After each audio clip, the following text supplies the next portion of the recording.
ప్రజలు నిజంగా ఈరోజు తమ బ్రతుకు బండిని నడపడానికి అష్టకష్టాలు పడతా ఉన్న పరిస్థితుల మధ్య ప్రజల బాగోగులను గాలికి వదిలేసి తామిచ్చిన హామీలను వెన్నుపోటు పొడిచి రాష్ట్రంలో ఎక్కడ చూసినా కూడా దారుణమైన అవినీతి దోపిడీ మాఫియా సామ్రాజ్యాన్ని నడుపుతూ ప్రశ్నించే గొంతు ఎక్కడైనా ప్రశ్నిస్తే దాన్ని పాశవికంగా అనగదొక్కుతూ రాష్ట్రాన్ని ఒక జంగల్ రాజ్గా మార్చిన పరిస్థితుల మధ్య ప్రజల గొంతు వినిపించడానికి ఈరోజు ఈ ప్రెస్ మీట్. ఈ 2 ఏళ్ళు అవుతా ఉంది దాదాపుగా చంద్రబాబు నాయుడు గారు ప్రభుత్వం ఏర్పడి. ఈ 2 ఏళ్ళగా చంద్రబాబు నాయుడు గారు ప్రజలకు ఫలాని మంచి చేశాను అని చెప్పుకునే పరిస్థితి ఏదీ లేదు. 2 ఏళ్ల ప్రోగ్రెస్ రిపోర్ట్ చూస్తే ఒకే ఒక పాయింట్ మనందరికీ కూడా మళ్ళీ కనిపించే పాయింట్: బాబు షూరిటీ, మోసం గ్యారంటీ. ఇది ఈ 2 ఏళ్ల బాబు పరిపాలన తీరును ఒకసారి గమనిస్తే మళ్ళీ ఒకసారి మనందరికీ కూడా కనిపించే నిజం. ఈ 2 ఏళ్ళగా ప్రజలను తాను వెన్నుపోట్లను పొడుస్తూనే ఉన్నాడు. రాష్ట్రంలో విచ్చలవిడిగా అవినీతి దోపిడీ జరుగుతూనే ఉంది. వీటి అన్నిటి నేపథ్యంలో చంద్రబాబు నాయుడు చేస్తూ ఉన్న రాజకీయాలు ఏమిటి అని అంటే డైవర్షన్ పాలిటిక్స్.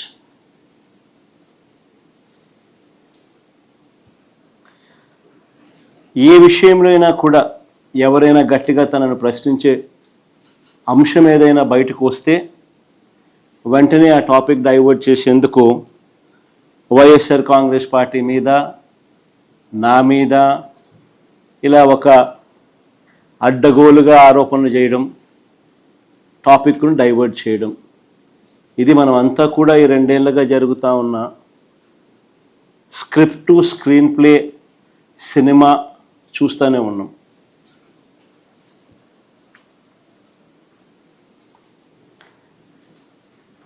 ఈ మధ్యకాలంలో చంద్రబాబు నాయుడు గారికి ఒక అంశం మీద ప్రస్తావన వస్తే చాలు ఆయన బీపీ పెరుగుతూ ఉంది.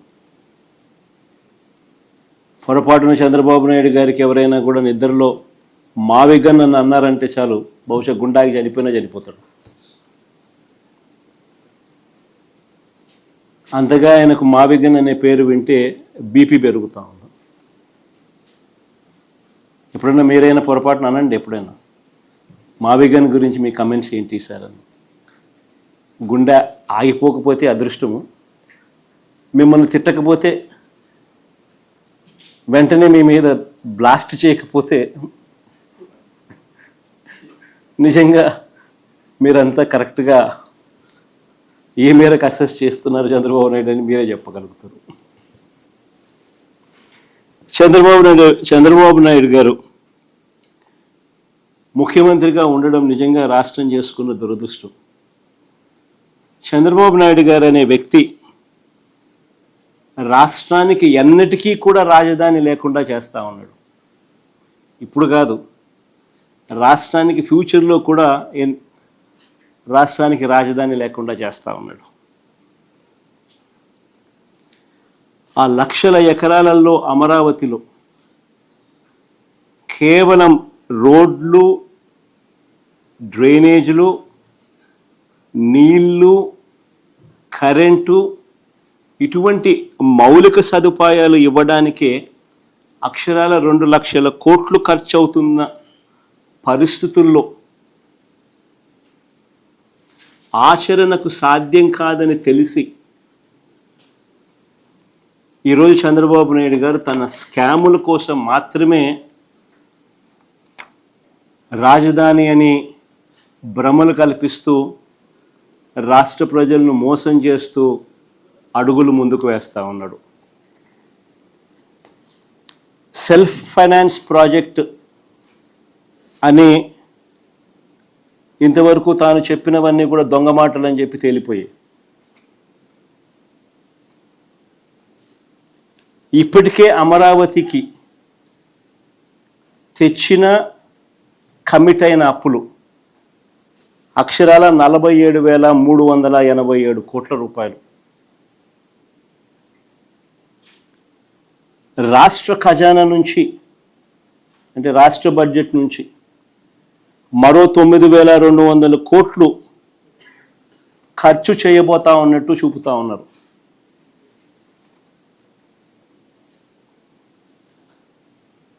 స్కాముల కోసం ఎందుకయ్యా రాష్ట్ర ప్రజల వెన్ను విడుస్తున్నావు అని ఎవరైనా ప్రశ్నిస్తే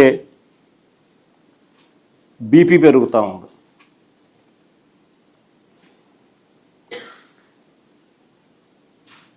ప్రత్యామ్నాయంగా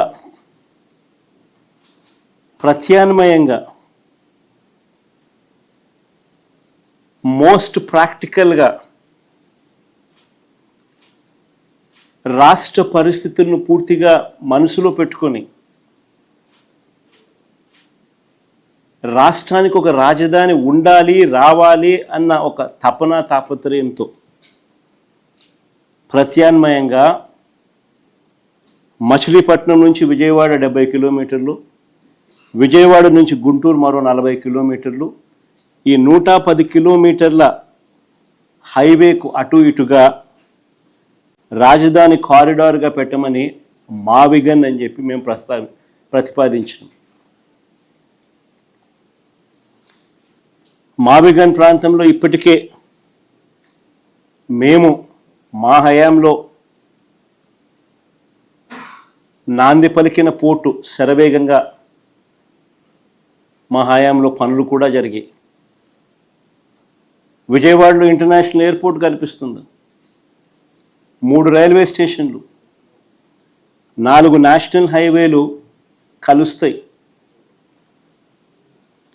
9 గవర్నమెంటు ప్రైవేట్ మెడికల్ కాలేజీలు ఉన్నాయి ఈ ప్రాంతంలో, యూనివర్సిటీలు ఉన్నాయి, మరెన్నెన్నో విద్యా సంస్థలు ఉన్నాయి. దాదాపుగా 35-40 లక్షల జనాభా ఇక్కడే ఉన్నారు. అదే అమరావతి అయితే అంత జీరో నుంచి మొదలు పెట్టాల్సి ఉంటుంది అని చెప్పాం.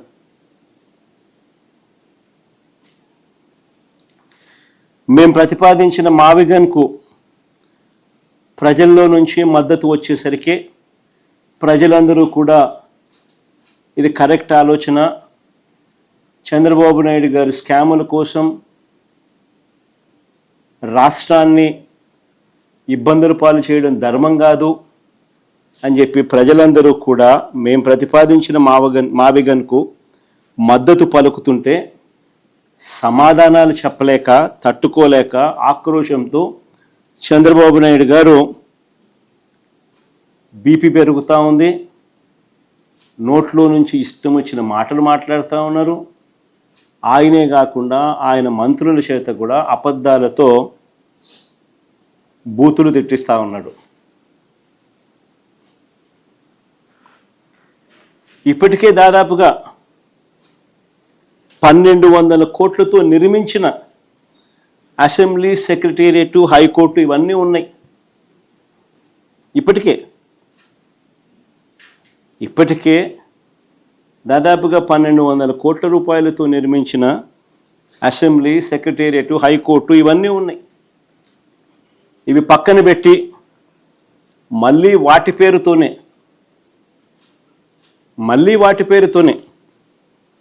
అంటే మళ్ళీ సెక్రటేరియట్, మళ్ళీ అసెంబ్లీ, మళ్ళీ హైకోర్టు, మళ్ళీ వాటి పేరుతోనే కొత్తగా బిల్డింగ్లు కడతానంటున్నాడు. పర్మనెంట్ సెక్రటేరియట్ అని కొత్త నామకరణం చేసి నిర్మిస్తున్న 5 బిల్డింగులలో చంద్రబాబు గారు చేస్తా ఉన్న దోపిడీ చూస్తే రాష్ట్ర ప్రజలంతా నివ్వరబోతారు. రాష్ట్ర ప్రజలంతా నివ్వరపోతారు. సెక్రటేరియట్ పేరుతో, పర్మనెంట్ సెక్రటేరియట్ అనే పేరుతో 5 బిల్డింగుల నిర్మాణంలో చంద్రబాబు నాయుడు గారు చేస్తా ఉన్న దోపిడీని చూస్తే రాష్ట్ర ప్రజలు నివ్వరపోతారు. 2018లో ఇదే 5 టవర్ల కోసం 52,20,496 ఎస్ఎఫ్టీ బిల్టప్ ఏరియాతో ఇవే 5 బిల్డింగులు కట్టడానికి ఆ రోజు 2,271 కోట్లకు చంద్రబాబు గారు టెండర్లు ఖరారు చేసి అప్పగించారు. అప్పట్లో 2018లో ఈ లెక్కన ఒక్కో ఎస్ఎఫ్టీకి సుమారుగా అంటే 52,20,496 ఎస్ఎఫ్టీ అవే బిల్డింగులు, ఆ 5 బిల్డింగులు. వాటికి అప్పట్లో టెండర్లు ఆయన ఖరారు చేసింది 2,271 కోట్ల రూపాయలతో టెండర్లు ఖరారు చేశారు. ఈ లెక్కన ఒక్కో ఎస్ఎఫ్టీకి సుమారుగా అప్పట్లో 4,350 పడుతుంది. 2018 రేట్ల ప్రకారం అప్పటికి అది ఎక్కువ.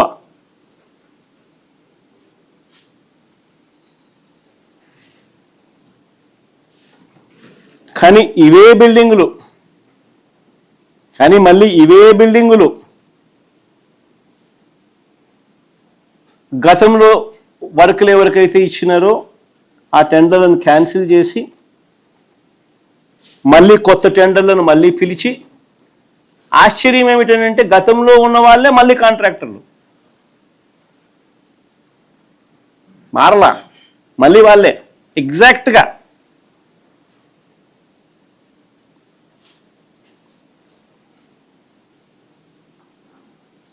ఆ టెండర్లను రద్దు చేసి మళ్ళీ అవే కంపెనీలకే అవే పనులే ఇచ్చాడు. ఒక టైలర్ మేడ్ రిగ్గింగ్ పద్ధతిలో టెండర్లు ఈ కంపెనీలకు వచ్చేలా చేశాడు. దీని వెనుక ఉన్న మంత్రం ఏమిటో చెప్పమని అడుగుతూ ఉంటే మాత్రం చంద్రబాబు నాయుడు గారు చెప్పరు. కానీ బీపీ మాత్రం పెరుగుతూ ఉంటుంది ఈ ప్రశ్నలు అడిగినప్పుడు మాత్రం. ఇవే 5 బిల్డింగులకు సంబంధించి ఇప్పుడు ఇచ్చిన ఈ 5 బిల్డింగులకు సంబంధించి ఇది బాగా ఇంట్రెస్టింగ్గా ఉంటుంది. ఇప్పుడు మీరు కొద్దిగా అటెన్షన్ పెట్టి వినండి.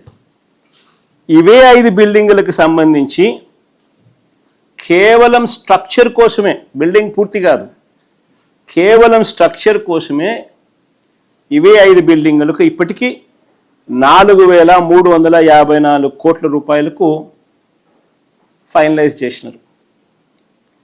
మళ్ళీ ఇదే బిల్డింగ్లోనే, మళ్ళీ ఇదే బిల్డింగుల కొరకే, ఇదే కాంపౌండ్లోనే వీటికి డ్రైనేజు నీళ్లు ఇతర ఇన్ఫ్రా కోసం అని చెప్పి మరో 1,053 కోట్లకు ఫైనలైజ్ చేశారు.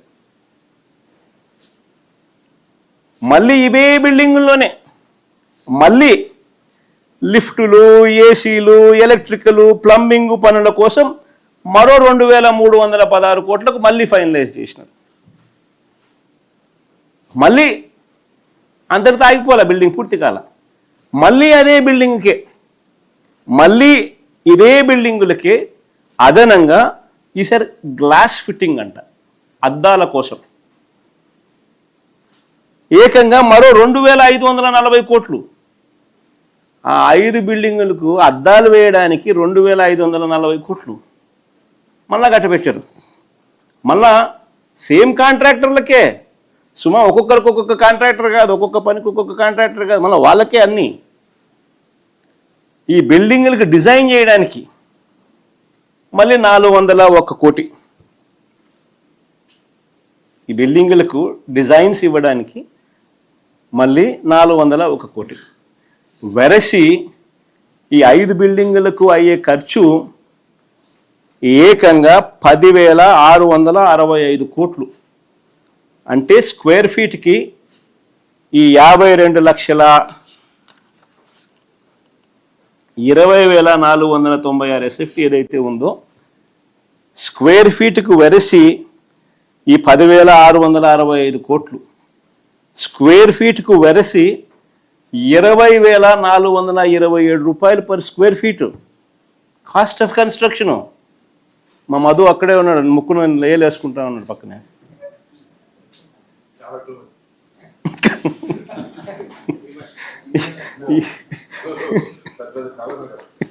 20,427 రూపాయలు per SFT cost of construction. మళ్ళీ వీటిలో ఇంటీరియర్లు లేవు, ఇంటీరియర్స్ వేరే. మళ్ళా వాటిలో ఇంటీరియర్సు, వాటి ఫర్నిచరు ఇవన్నీ వచ్చి పూర్తయ్యేసరికి బహుశా 30,000 రూపాయలు 40,000 రూపాయలు పర్ ఎస్ఎఫ్టీకి తగ్గుతుంది. మళ్ళీ అవన్నీ కూడా వచ్చి అవి కూడా కంప్లీట్ చేసేసరికి ఈ మాదిరిగా దోచేస్తూ ఉన్నారు. మళ్ళీ ఇంకా ఆశ్చర్యం ఏమిటో తెలుసా, ఇక్కడ కన్స్ట్రక్షన్లకు ఈ బిల్డింగులకు ఇసుక ఫ్రీ.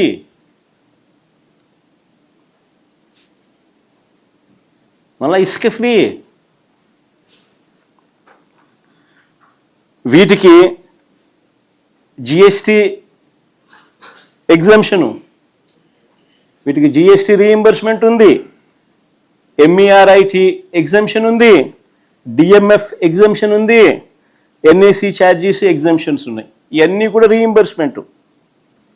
వీటి అన్నింటి కూడా రీయింబర్స్మెంట్లో ఉన్నాయి ఇవన్నీ కూడా. చూడండి ఒకసారి మీరే ఆ జీవోలు, వాళ్ళు ఇచ్చిన నంబర్సు అన్నీ చూపించమో ఒకసారి. ఫస్ట్ చూపించు, ఆ నుంచి చూడండి. దాని తర్వాత చూపించుమా. ఇవి ఈ రీయింబర్స్మెంట్లకు సంబంధించిన వాల్యూ. ఇంతకుముందు 3,600 ఎందుకు మామ, ఇంతకుముందు 3,600 చూపించు. ఎన్నికి ముందుకు పోతాను, ఎన్నికి పోవాలి నేను. ఇంతకుముందు 3,673 కోట్లు ఈ ఎగ్జంప్షన్స్. తర్వాత ముందుకు ఈ ఎగ్జంప్షన్ మధ్యలో ఇంత ముందు చూపించడం కదా నాన్న, అది చూపించు. ఈ ఎగ్జంప్షన్స్ విలువ 681 కోట్లు. దాని తర్వాత ముందుకు నేను ఒక బరిసి 4,354 కోట్లు. దాని తర్వాత 1,053 కోట్లు ఏదానికి, ఇది ఆ బిల్డింగులకు లోనే డ్రైనేజు, నీళ్లు, ఇతర ఇన్ఫ్రా కోసం. తర్వాత ఈ పక్కన ఇదే బిల్డింగుల కోసమే లిఫ్ట్లు, ఏసీలు, ఎలక్ట్రికల్, ప్లంబింగ్ పనుల కోసం మరో 2,300 కోట్లకు సంబంధించిన ఇంకో జియో. తర్వాత ముందు బొమ్మ, ఇది అద్దాల కోసం, ఈ బిల్డింగుల్లో అద్దాల కోసం ఇంకో జియో, ఇది 2,540 కోట్లు.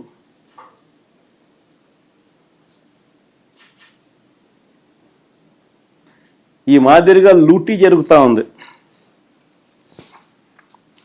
నిజంగా బెంగళూరు, హైదరాబాదు, చెన్నై లాంటి మహానగరాల్లో కూడా 5 స్టార్ సదుపాయాలతో కలిపి, టాకింగ్ అబౌట్ 5 స్టార్ అకామిడేషన్, అంటే 5 స్టార్ లాబీసు, ఆ మాదిరిగా ఉండే high end residential flats 4,500 cost of construction, 4,500 దాటదు. అంతేనా మరి? తెలంగాణలో కూడా ఇటీవల కేసీఆర్ గారు సచివాలయాన్ని తెలంగాణలో కట్టారు. 28 ఎకరాల్లో నిర్మించారు ఆయన. దాదాపు 10 లక్షల చదరపు అడుగులు, 615 కోట్లు. నేను అట్టేసుకున్న 6,000 రూపాయలే. కేసీఆర్ కూడా కన్ను చెదురుతాయి 20,427 రూపాయలు అంటే.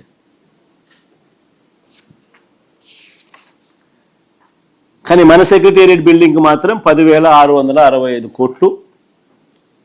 ఏమిటి దోపిడీ అని ఎవరైనా ప్రశ్నిస్తే బాబుకు బీపీ పెరుగుతుంది.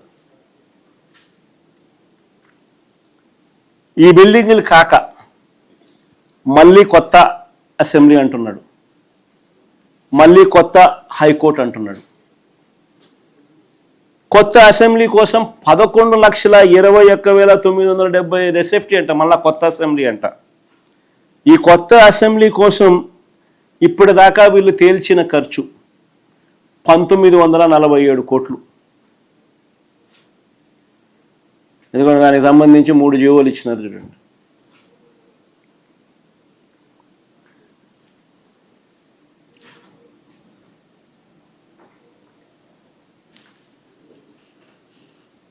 అంటే స్క్వేర్ ఫీట్కు 17,356 రూపాయలు పడినట్టు.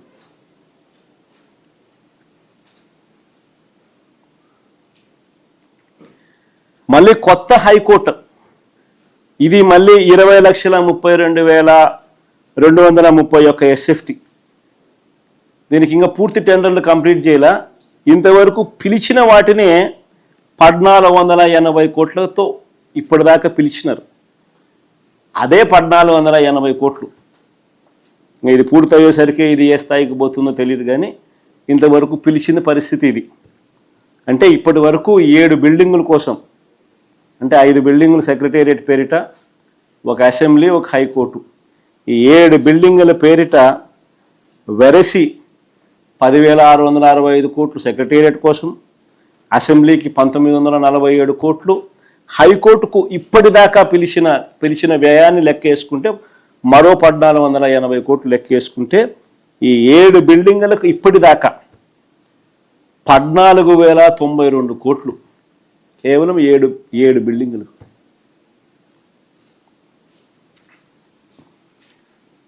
నిజంగా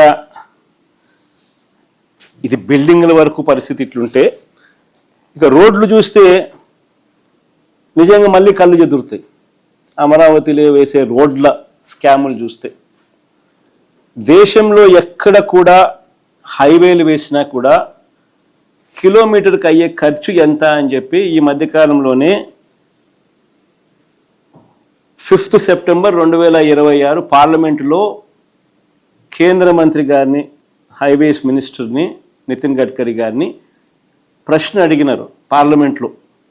ఆయన ఇచ్చిన సమాధానం ఒకసారి చూస్తే, సివిల్ కన్స్ట్రక్షన్ ఎక్కడైనా కూడా యావరేజ్గా రోడ్లు వేయడానికి నేషనల్ హైవేకి అయ్యే ఖర్చు కిలోమీటర్కు 24 కోట్లు అని చెప్పి ఆయన పార్లమెంటుకు ఆయనంతకు ఆయనే లిఖితపూర్వకంగా సబ్మిట్ చేసిన లెటర్ అది. అక్కడ బాగా కనిపిస్తుంది చూడండి, అటువైపు కూడా బాగా కనిపిస్తుంది, ఇటువైపు కనపడని వాళ్ళకు.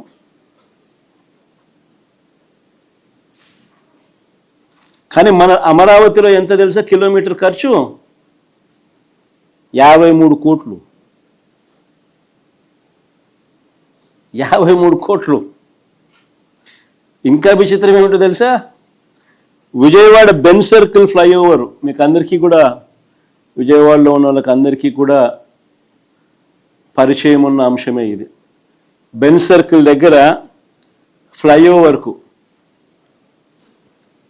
69 కోట్ల రూపాయలు కిలోమీటర్కి ఖర్చు అయితే, చంద్రబాబు నాయుడు గారి సీడ్ యాక్సెస్ నుంచి, అమరావతిలో సీడ్ యాక్సెస్ నుంచి నేషనల్ హైవేకు వారధి వద్ద కలిపే ఫ్లైఓవర్కు వీరు పెడతా ఉన్న ఖర్చు కిలోమీటర్కు 189 కోట్లు.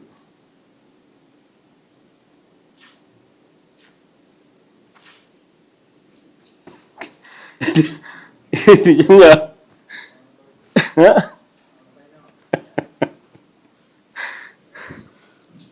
ఇక అమరావతి ప్లాట్ల స్కాములు చూస్తే, ఇక అమరావతిలో అలొకేట్ చేసే ప్లాట్ల స్కాములు చూస్తే, చంద్రబాబు నాయుడు గారి మనుషులకు, అంటే ఏబిఎన్ ఆంధ్రజ్యోతి రాధాకృష్ణ గారికి,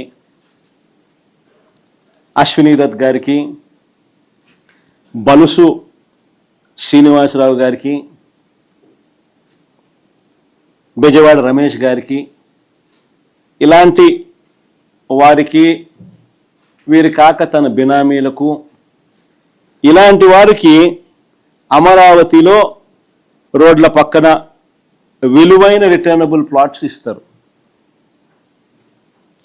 అదే సామాన్య రైతులకు వచ్చేసరికి వాళ్లకు చెరువుల్లోనూ, వాగుల్లోనూ, కుంటల్లోనూ వాళ్ళకి ఇస్తూ ఉన్నారు.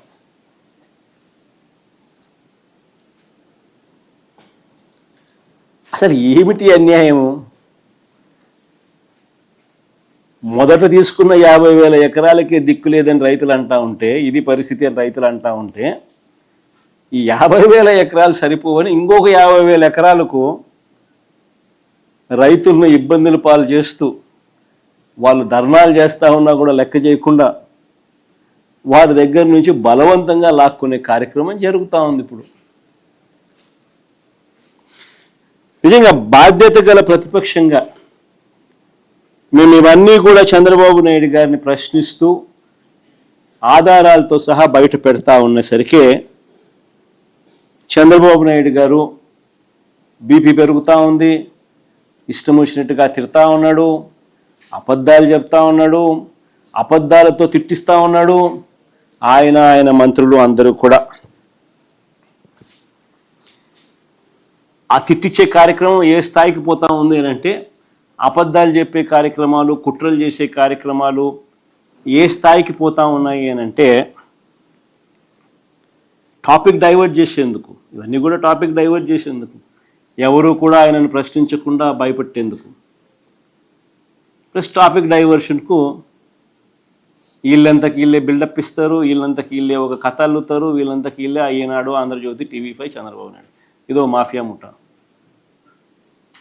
వీళ్ళు ఏమనుకుంటే అది ఒక అబద్ధాన్ని వీళ్ళే బిల్డ్ చేస్తారు, ఆ అబద్ధం మీద వీళ్ళే దొంగ సాక్ష్యాలు, కేసులు కూడా వీళ్ళ అధికారుల చేత పెట్టించేసేస్తారు. ఇది జరుగుతూ ఉన్నది ఆంధ్ర రాష్ట్రంలో.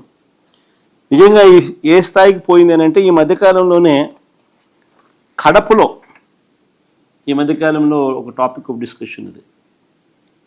కడపలో పెద్ద దస్తగిరి అని ఆయన మా పార్టీకి చెందిన వ్యక్తి, మా పార్టీ కార్యకర్త, మావాడు, చనిపోయింది మావాడు.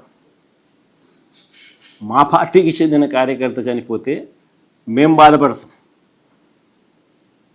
అలాంటిది ఆ కేసును పూర్తిగా ట్విస్ట్ చేసి మా పార్టీ మీదనే బురద జల్లడం కోసం వాడుకుంటా ఉన్నారు. చివరకు మా డిప్యూటీ మేయర్గా పనిచేసిన నిత్యానంద రెడ్డిని, మా రవిమామను, వీళ్ళను పై కూడా బురద జల్లుతూ ఉన్నారు. నిజంగా ఆ ఇన్సిడెంట్ ఎలా జరిగింది అని, జాతరలో గొడవ వల్లే ఈ హత్య జరిగిందని స్వయంగా అదే పెద్ద దస్తగిరి భార్య జరిగిన విషయాన్నంతా కూడా మీడియా ముందుకు వచ్చి చెప్పింది. తాము ఎవరికి బినామీ కాదని, డిప్యూటీ మేయర్గా పనిచేస్తా ఉన్న నిత్యానంద రెడ్డితో తమకు ఎలాంటి విభేదాలు లేవని కూడా చెప్పింది. వైఎస్ఆర్సీపీ కార్యకర్తలు వాళ్ళంతా అందరూ కలిసికట్టుగా ఉన్న వాళ్ళే, చనిపోతే బాధపడాల్సింది వీళ్ళే. అయినా సరే చంద్రబాబు నాయుడు గారు తన రాజకీయం కోసం టాపిక్ డైవర్షన్ చేసేందుకు, వైఎస్ఆర్సీపీ మీద బురద జల్లేందుకు కుట్రలతో ఏ స్థాయికి దిగజారుతా ఉన్నాడు అని అంటే, చంద్రబాబు నాయుడు గారు ఈనాడు, ఆంధ్రజ్యోతి, TV5 వీళ్ళు నలుగురు కూర్చొని ఒక కథ తయారు చేస్తారు, దాన్నే నిజమని చెప్తారు, పెద్ద పెద్ద అక్షరాలతో రాస్తారు. అధికారంలో ఉన్నారు కాబట్టి, వ్యవస్థలన్నీ వీళ్ళ చేతిలోనే ఉన్నాయి కాబట్టి వెంటనే వీళ్ళ పోలీసులు రంగప్రవేశం లేకి వస్తారు. గతంలో ఇదే పోలీసులు వేరే రకంగా చెప్పినా కూడా అది వెనక్కి తీసుకుంటారు ఆ స్టేట్మెంట్లన్నీ. వెనక్కి తీసుకుని మళ్ళీ వీళ్ళు చెప్పిన కల్పిత కథను చుట్టూ కేసు బిల్డప్ చేస్తారు. దాని చుట్టూ దొంగ సాక్ష్యాలను క్రియేట్ చేస్తారు. కొంతమందిని ప్రలోభాలు పెడతారు, కొంతమందిని బెదిరిస్తారు, కేసు బిల్డప్ చేస్తారు, చేసి మళ్ళీ మా వాళ్ళని అరెస్ట్ చేస్తారు. ఆ చనిపోయినోని భార్య వచ్చి, పెద్దదత్తగిరి భార్య వచ్చి జరిగిన విషయం అంతా చెప్పి ఆయన బాధపడతా ఉంటే, జరిగింది మా పార్టీ మనిషికి హత్యకు గురైతే మేము బాధపడాల్సింది పోయి, వీళ్ళు చేస్తూ ఉండేది ఏంటి, మా వాళ్ళ మీదనే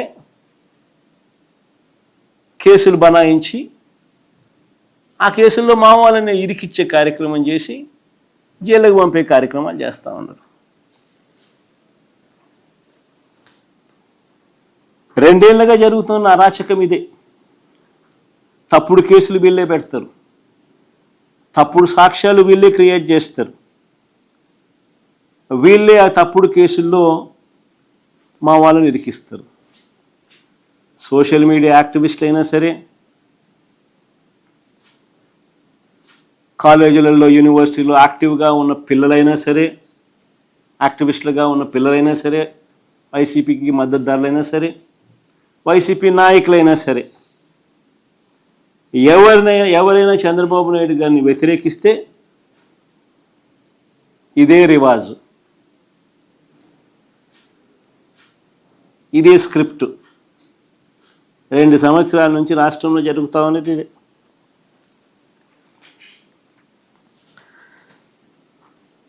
నేను అడుగుతా ఉన్నా అసలు చంద్రబాబు నాయుడు గారిని, అసలు అయ్యా చంద్రబాబు, అసలు ఎవరిదయ్యా గొడ్డలి పార్టీ అని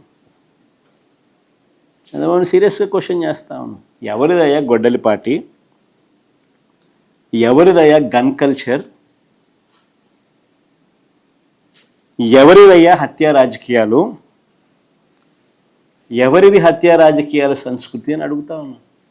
ఇదే చంద్రబాబు నాయుడు గారిని సూటిగా. మా కుటుంబంలో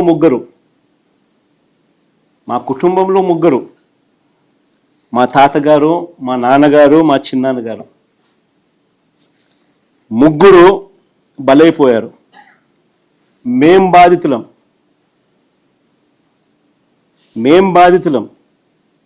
కానీ మాపైనే వీళ్ళు తప్పుడు రాజకీయాలు చంద్రబాబు నాయుడు గారు చేయిస్తారు. మా తాతగారు రాజారెడ్డి గారిని చంపింది ఎవరు అని అడుగుతా ఉన్నా చంద్రబాబు నాయుడు గారిని. టీడీపీ వాళ్ళు కాదా? ఈ ఘటన చంద్రబాబు ముఖ్యమంత్రిగా ఉన్నప్పుడు కాదా జరిగింది అని అడుగుతా ఉన్నా.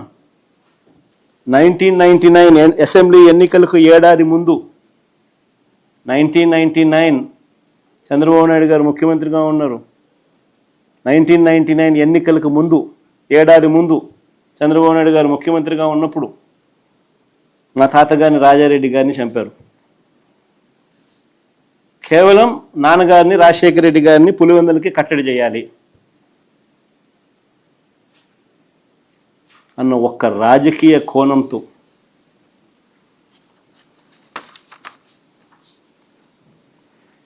ఆ కేసులో దోషులను బరితెగించి హైదరాబాద్ తెలుగుదేశం పార్టీ సెంట్రల్ ఆఫీస్లో ఎన్టీఆర్ ట్రస్ట్ భవన్లో పెట్టి అధికార దుర్వినియోగం చేసి వాళ్ళని రక్షించినారు, జైలుకు కూడా పంపకుండా.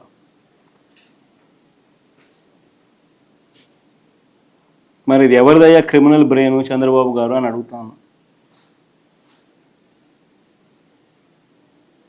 ఎవరిదయ్యా క్రిమినల్ బ్రెయిన్ అని అడుగుతాను చంద్రబాబు నాయుడు గారిని. మా నాన్నగారి విషయంలోనూ అంతే. మా నాన్నగారు చనిపోక మునుపు 2-3 రోజుల కిందట అసెంబ్లీ సమావేశాలు జరుగుతూ ఉన్నాయి. అప్పట్లో ఆ అసెంబ్లీ సమావేశాలు క్లిప్పింగ్స్ ఒకసారి చూడండి మీరు కూడా. చంద్రబాబు నాయుడు గారు అన్న మాట అసెంబ్లీలో, నువ్వు అసెంబ్లీకి ఎలా వస్తావో నేను చూస్తానన్నాడు. చంద్రబాబు నాయుడు గారు అన్న ఈ మాట తర్వాత 2-3 రోజులకి నాన్నగారు చనిపోయారు. Helicopter accident.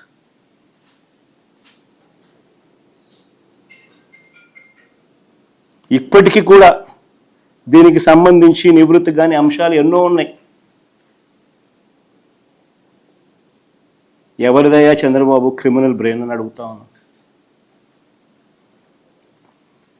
మా చిన్నాన్న వివేకానంద రెడ్డి గారిని ఇదే చంద్రబాబు ప్రభుత్వంలో హత్యకు గురైన మాట వాస్తవం కాదా అని అడుగుతా ఉన్నా.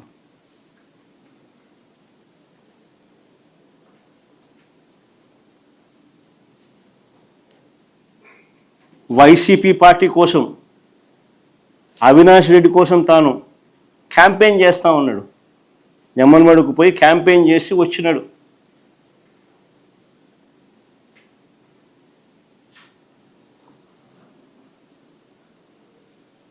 పైగా తానే వివేకం చిన్నానని హత్య చేశానంటూ సాక్షాత్తు టీవీలో లైవ్ టీవీ షోలో చెలరేగిపోయి విచ్చలవిడిగా మాట్లాడిన ఈ దస్తగిరి అనే వ్యక్తి, చంపిన వ్యక్తి, నేనే చంపాను అని చెప్పి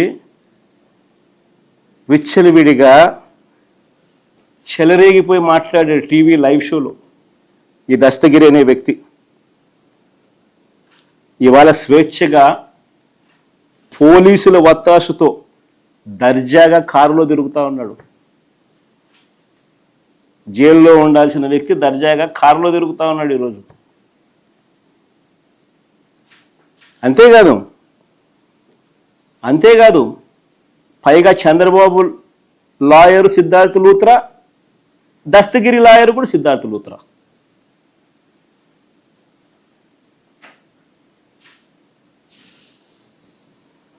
మరి ఎవరిదయా చంద్రబాబు క్రిమినల్ బ్రెయిన్ అని అడుగుతా ఉన్నా.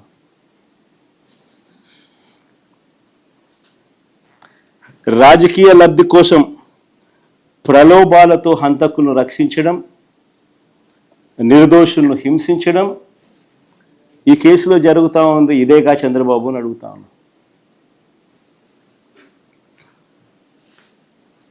ఇంకొక ఉదాహరణ, చంద్రబాబు గారి బావమరిది వియ్యంకుడు బాలకృష్ణ గన్ పట్టుకొని టపా టపా అని ఇద్దరిని కాల్చి పడేయలేదా అని అడుగుతా ఉన్నా. టపా టపా అని గన్ను పట్టుకొని కాల్చి పడేయలేదా అని అడుగుతా ఉన్నా. ఇదే పెద్ద మనిషి బాలకృష్ణ, చంద్రబాబు నాయుడు గారి వియ్యంకుడు, టపా టపా అని ఇద్దరిని లేపేయలేదని అడుగుతా ఉన్నా. ఎవరిదయ్యా గన్ కల్చర్ అని అడుగుతా ఉన్నా. ఆ తర్వాత సాక్షులు ఉండకూడదని చెప్పి ఆ ఇంట్లో ఉన్న వాచ్మెన్ను, అంటే వాళ్ళ ఇంట్లో ఉన్న వాచ్మెన్ను బండరాయితో మోది చంపారు. వాచ్మెన్ను కొద్ది రోజులకే, ఈ ఇన్సిడెంట్ జరిగిన కొద్ది రోజులకే ఆ ఇంట్లో ఉన్న వాచ్మెన్ను బండరాయితో మోది చంపారు.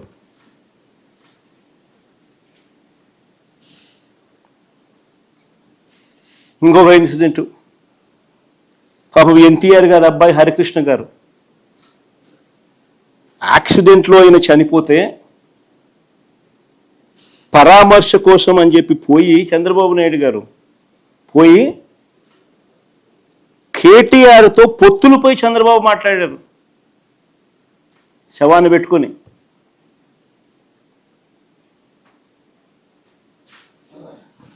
మరి ఎవరిదయ్యా శవరాజకీయాలని అడుగుతా ఉన్నా.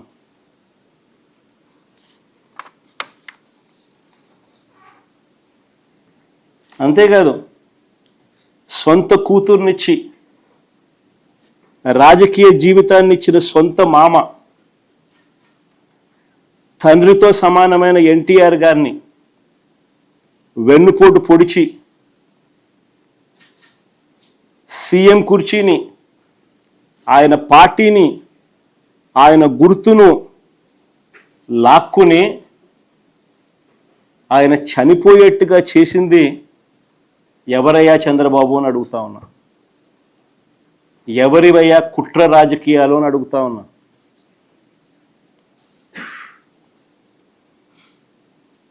మరో ఇన్సిడెంట్, వంగవీటి మోహన్ రంగారావు గారు ఒక టైగర్. ఆయన ఎలా చనిపోయారు? పేదలకు ఇళ్ల పట్టాలు ఇవ్వాలని విజయవాడలో నిరాహార దీక్ష చేస్తూ ఉంటే అర్ధరాత్రి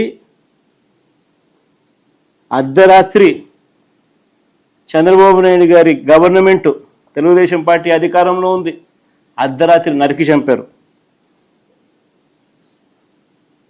ఈ ఘటనలో వేళ్ళన్నీ కూడా చంద్రబాబు గారి వైపే చూపిస్తాయి. హరిరామ జోగయ్య గారు అప్పట్లో తెలుగుదేశం పార్టీ మంత్రి, చంద్రబాబు నాయుడు గారి సహచరుడు, అప్పట్లో తెలుగుదేశం పార్టీలో మంత్రి. ఆయన ఏకంగా పుస్తకం రాశాడు ఏ రకంగా ఇన్సిడెంట్ జరిగింది, చంద్రబాబు నాయుడు గారి పాత్ర ఎంత బలంగా ఉంది అని చెబుతూ. ఆ వంగవీటి మోహన్ రంగారావు గారి హత్య కేసులో ఒక ప్రధాన నిందితుడు వెలగపూడి రామకృష్ణ బాబు ఇప్పుడు తెలుగుదేశం పార్టీ ఎమ్మెల్యే. ఇప్పటికీ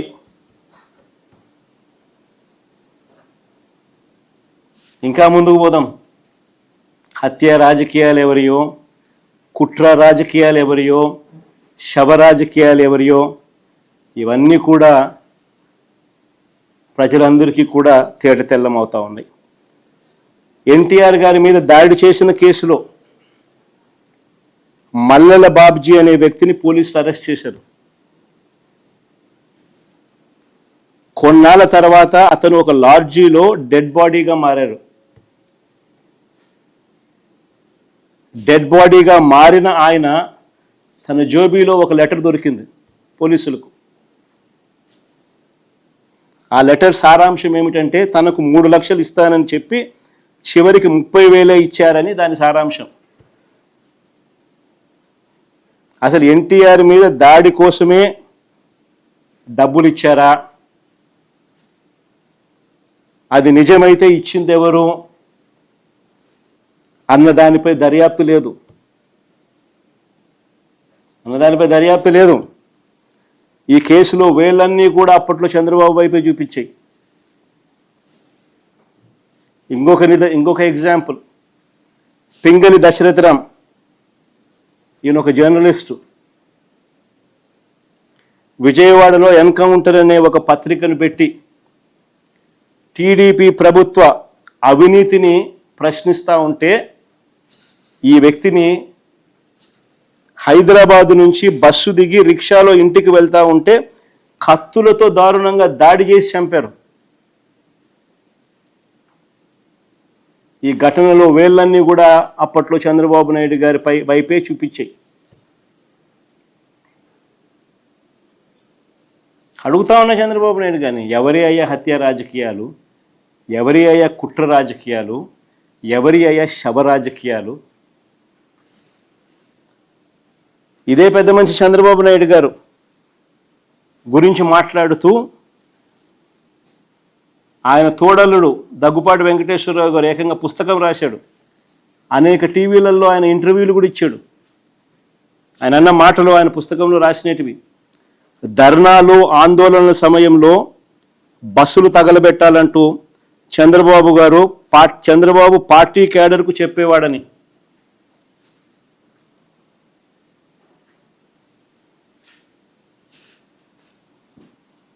బస్సులు తగలబెట్టకపోతే ధర్నాలు కావంట. నేను కాదనింది ఈ మాటలు. స్వయంగా ఆయన తోడల్లుడు దగ్గుబాటి వెంకటేశ్వరరావు గారు అనేక టీవీ ఇంటర్వ్యూలలో ఆయన రాసిన పుస్తకంలో చంద్రబాబు నాయుడు గారి కుట్రలు, రాక్షస రాజకీయం గురించి వివరించిన మాటలు ఇవి. హరిరామ జోగయ్య గారి గురించి కూడా నేను ఇంతకు ముందే చెప్పా. ఆయన కూడా చంద్రబాబు నాయుడు గారితో సహచరుడు, మంత్రి.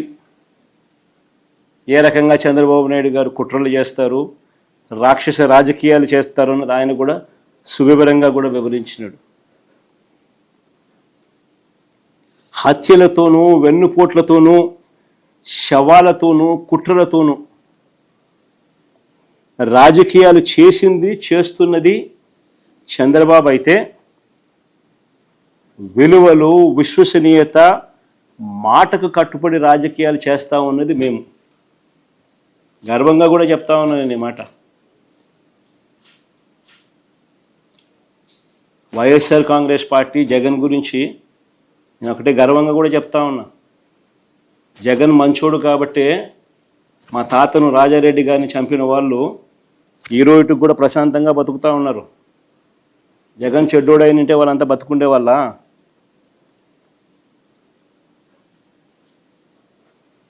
మా తాతగారిని దారుణంగా నరికి చంపిన వాళ్ళంతా ఈరోజు ప్రశాంతంగా ఇప్పటికీ ఉన్నారు.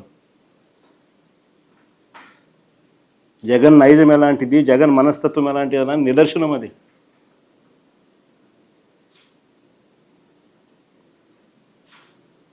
వారికి ఎప్పటికీ ఏమీ కాదు. ఎందుకనంటే మాకు నేర్పించింది రాజకీయాలు ఎలా చేయాలని మాకు నాన్న నేర్పించింది హత్యలు చేయమని కాదు, చంద్రబాబు నాయుడు గారి మాదిరి ప్రజలకు మంచి చేసి మంచి పేరు తెచ్చుకొని రాజకీయాలు చేయాలని. అది చంద్రబాబుకు మాకు ఉన్న డిఫరెన్స్. రాజకీయాల్లో ఎవరికి కుట్రలు అవసరమో, ఎవరికి కుట్రలు గొడ్డళ్ళు గుణపాలు అవసరమో ప్రజలకు బాగా తెలుసు.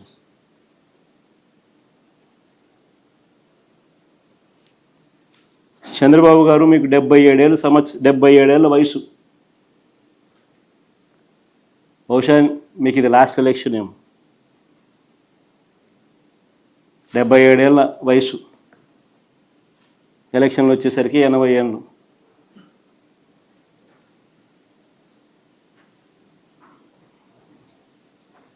ఈ వయసులో కూడా ఇలాంటి దౌర్భాగ్యమైన రాజకీయాలు చేయడానికి సిగ్గుగా నీకు అనిపించడం లేదా చంద్రబాబు అని అడుగుతా ఉన్నా.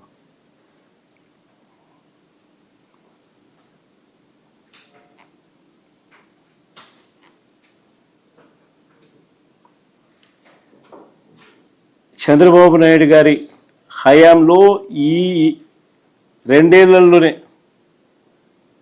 వైసీపీ కార్యకర్తలను ఏ మాదిరిగా దారుణంగా చంపిన ఘటనలు ఎలా ఉన్నాయో ఒకసారి గమనించండి. వెనుకొండలో 24 జూలై 17, 2024 వైఎస్ఆర్సీపీ నేత రషీద్ ఎంత దారుణంగా చంద్రబాబు నాయుడు గారు నడి రోడ్డు మీద నరికి చంపించే కార్యక్రమంలో ప్రోత్సహించినాడో ఈ ఫోటోలు చూస్తే అర్థమవుతుంది. కానీ ఇంకా ముందుకు పోమ్మా. నడి రోడ్డు మీద 2024 ఆగస్టు 4 వైఎస్ఆర్సీపీ నేత పెద్ద సుబ్బరాయుడు, నంద్యాల జిల్లా మహానంది మండలం సీతారాంపురం. నేను కూడా పోయిన చనిపోయిన తర్వాతమ్మా పల్నాడు జిల్లా మాచవరం మండలం పిన్నెలి. ఇంకా ముందు అమ్మా 2024 ఆగస్టు 18 వైఎస్ఆర్సీపీ కార్యకర్త కూనా ప్రసాద్, శ్రీకాకుళం జచ్చర్ల మండలం ఫరీదుపేట గ్రామం. ఇంకా ముందు అమ్మా ఇవన్నీ కూడా చంద్రబాబు నాయుడు గారు ఇప్పటి హయాంలో ఏ రకంగా చంద్రబాబు నాయుడు గారు హత్యలు చేయిస్తూ ఉన్నాడు, కుట్రలు చేయిస్తూ ఉన్నాడు, శవరాజకీయాలు చేయిస్తూ ఉన్నాడు, ఎవరి గొడ్డలి పార్టీ ఎవరి గొడ్డలి పట్టుకుని ఇవన్నీ చేయిస్తూ ఉన్నాడు అనే దానికి నిదర్శనాలు ఇవన్నీ. ఈరోజు రాష్ట్రంలో జరుగుతూ ఉన్నది జంగల్ రాజ్, హత్యా రాజకీయాలు.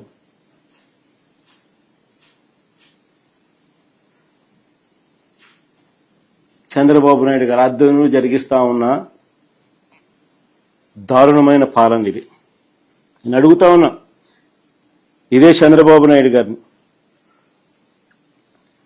ఎప్పుడు ఏ ఇన్సిడెంట్ జరిగినా కూడా, ఎప్పుడు చంద్రబాబు నాయుడు గారు ఇబ్బందికర పరిస్థితుల్లోకి పోయే పరిస్థితి ఎప్పుడు వచ్చినా కూడా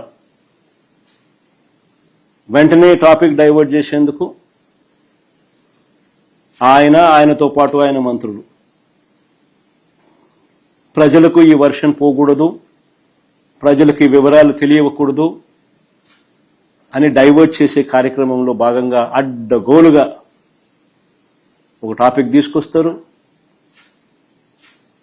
ఒక అబద్ధాన్ని తీసుకొస్తారు, ఒక అబద్ధానికి రెక్కలు కడతారు, సృష్టిస్తారు, దాని మీద ఇష్టం వచ్చినట్టుగా మాట్లాడతారు. అసలు ఇంకొక విస్తుగొలిపే విషయం ఇంకొకటి కూడా. ఈ మధ్య కాలంలోనే మొన్న ఈనాడులో ఫ్రంట్ పేజీలో చూసిన జోగి రమేష్ ఫోటో. నాకు ఆశ్చర్యం అనిపించింది. అసలు 89 మంది సాక్షులు అంట విచారించింది, సంథింగ్ లైక్ దట్. అసలు మా పార్టీకి చెందిన మనిషి జోగి రమేష్, మంత్రి, మేము ప్రతిపక్షంలో ఉన్నాం. చంద్రబాబు నాయుడు గారి ప్రభుత్వం ఇప్పుడు అధికారంలో ఉంది. అలాంటిది చంద్రబాబు నాయుడు గారి హయాంలో కల్తీ మద్యం చేస్తూ చేసే వాళ్లకు పోలీసులకు మధ్య లావాదేవీలలో తేడా వచ్చి ఈ విషయం బయటకు వచ్చింది. చంద్రబాబు నాయుడు గారు ముఖ్యమంత్రి, ఆయన హయాంలో జరుగుతా ఉన్న కల్తీ మద్యం ఫ్యాక్టరీలు, ఆయన ప్రభుత్వం వచ్చి 1.5 సంవత్సరం తర్వాత బయటపడ్డ ఈ విషయాలు. తంబళ్లపల్లెలో చంద్రబాబు నాయుడు గారి తరపున పోటీ చేసిన వ్యక్తి, టీడీపీకి పోటీ చేసిన వ్యక్తి జయచంద్రారెడ్డి, ఆయన ఆధ్వర్యంలో, ఆయన సన్నిహితులు, ఆయన పిఏలు, వీళ్ళందరి ఆధ్వర్యంలో కల్తీ మద్యం తయారు చేస్తూ పోలీసులు రేడ్ చేస్తే దొరికినారు. చేసింది ఉన్నది చంద్రబాబు ముఖ్యమంత్రి హయాము, చేసినది చంద్రబాబు నాయుడు గారి పార్టీకి కంటెస్ట్ చేసిన ఎమ్మెల్యే క్యాండిడేట్. కానీ కేసేమో మా జోగి రమేష్, విజయవాడ, మచిలీపట్నం, విజయవాడ ఇబ్రాహీంపట్నం జోగి రమేష్, ఈయన మీద కేసు. నిజంగా మనుషుల్లో మానవత్వం అనేది ఎక్కడైనా ఉండాల. ఒక అబద్ధానికి రెక్కలు కడుతున్నారు, ఇష్టం వచ్చినట్టుగా ఇరికిచ్చే కార్యక్రమాలు చేస్తా ఉన్నారు. 83 రోజులు జోగి రమేష్ను బీసీ నాయకుడని కూడా చూడకుండా జైల్లో పెట్టినారు ఈ తప్పుడు కేసులో. 83 రోజుల తర్వాత ఆయన బయటకు వస్తే, బెయిల్ మీద బయటకు వస్తే, ఇంటి మీద యాసిడ్ బాటిల్స్తో దాడి చేయించినారు. యాసిడ్ బాటిల్స్తో. నేను ఆ ఇంటికి కూడా పోయి యాసిడ్ బాటిల్స్తో జరిగిన దాడిలో ఇల్లు ఏ రకంగా కాలింది, యాసిడ్ మరకలతో సహా చూపించిన. యాసిడ్ బాటిల్స్తో దాడి చేసిన తెలుగుదేశం వాళ్ళను స్టేషన్ బెయిల్ ఇచ్చి పంపించినారు. పోలీసుల సమక్షంలో జరిగింది ఇది. మళ్ళీ ఈరోజు ఛార్జ్షీట్ ఫైల్ చేసినారని విన్నా. 89 మంది సాక్షులట జోగి రమేష్ పేరు చెప్పింది. నిజంగా ఎంత దారుణంగా బిల్డప్ చేస్తా ఉన్నారు కేసులు అని చెప్పడానికి ఇంతకన్నా నిదర్శనాలు ఉండవు. కుట్రలు, కుతంత్రాలు, హత్యా రాజకీయాలు, ఇరికిచ్చడాలు, ప్రలోభాలు పెట్టడాలు, బెదిరించడాలు, ఇవన్నీ జరుగుతూ ఉన్నాయి.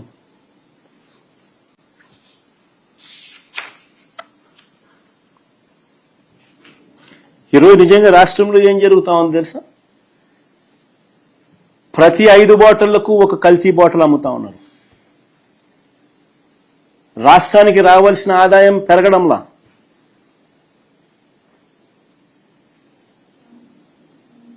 తయారు చేసేది చంద్రబాబు హయాంలోనే, ఆయనే ముఖ్యమంత్రి, అమ్మేది చంద్రబాబు నాయుడు గారి మాఫియా ముఠా బెల్ట్ షాపులు. పోలీసులు బెల్ట్ షాపులు నడుపుతున్నారని తెలుసు, ఎంఆర్పీ రేటు కన్నా ఎక్కువ రేటుకు అమ్ముతున్నారని తెలుసు, అక్కడ ప్రతి 5 బాటిల్లో ఒకటి కల్తీ బాటిల్ ఉందని తెలుసు, అయినా పోలీసులు బెల్ట్ షాపులు జోలికి పోరు, ఆ వైపు కన్నెత్తి చూడరు. జరుగుతా ఉన్నది ఇది.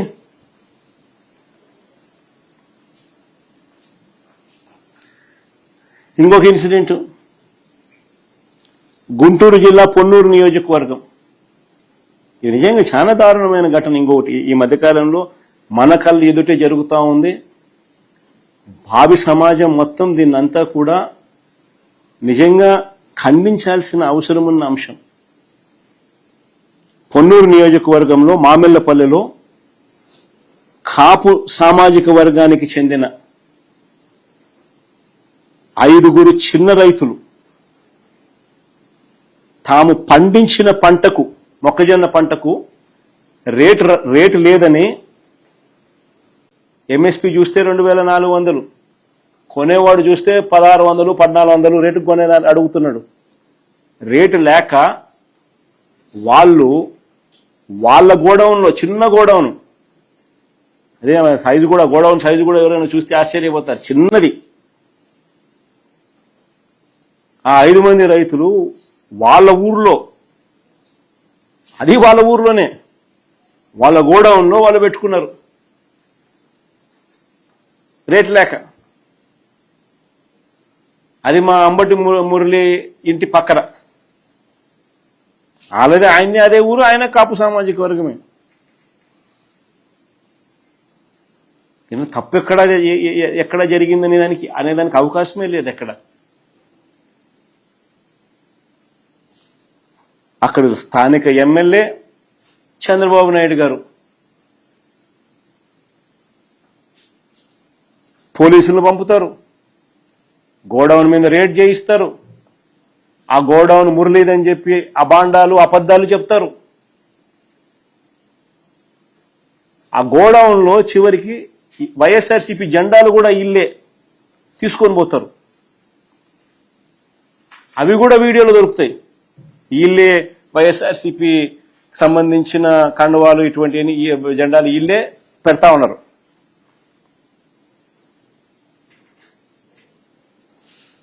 మొక్కజొన్న నిల్వ చేశారంటూ గోడౌన్ సీజ్ చేసినారు. నాకు ఆశ్చర్యం అనిపిస్తుంది. సీజ్ చేయడం ఏంది స్వామి? రేటు లేక పెట్టుకున్నారాడా?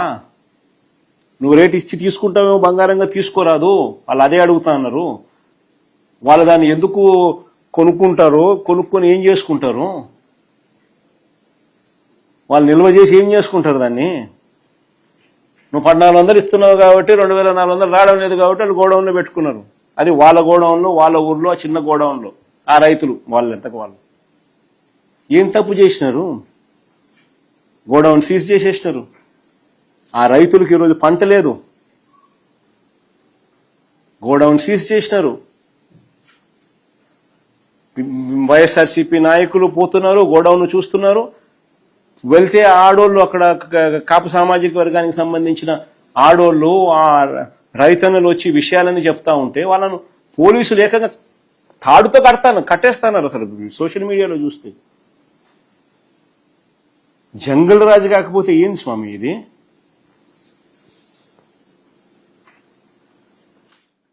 దొంగ కేసులు, తప్పుడు సాక్ష్యాలు,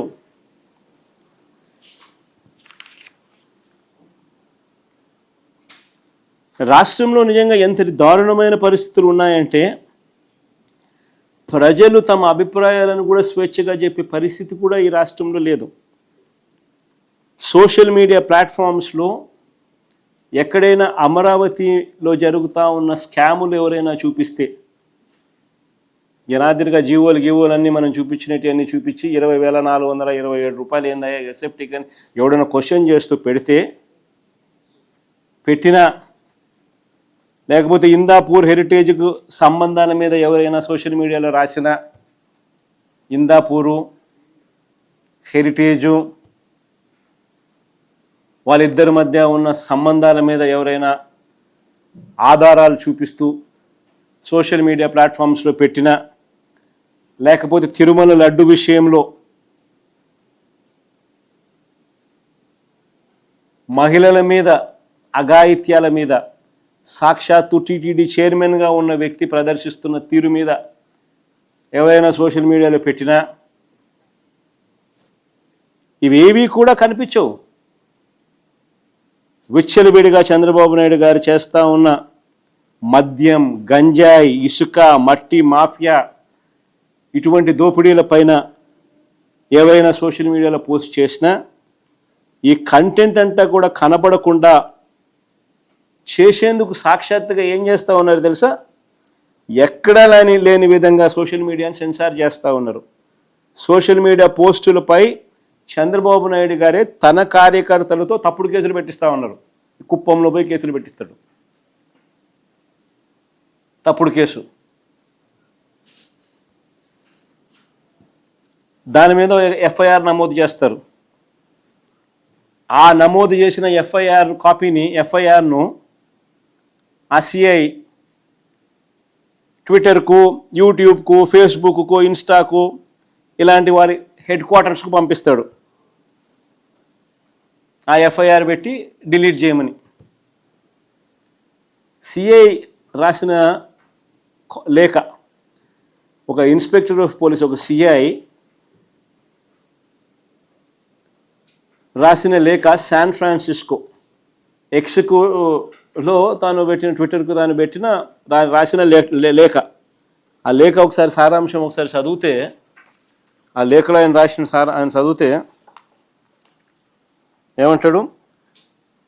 వైఎస్జే 2024 YSRCP party, Venkata Karumuru, warriors of YS Jagan, Uttarandhra నవ్వు, Jagananna connection and other affiliated handles are continuously spreading narratives against the Amaravati capital project through coordinated political messaging, repeated propaganda posts, emotional content, selective data, and criticism targeting the Andhra Pradesh government's capital development policies.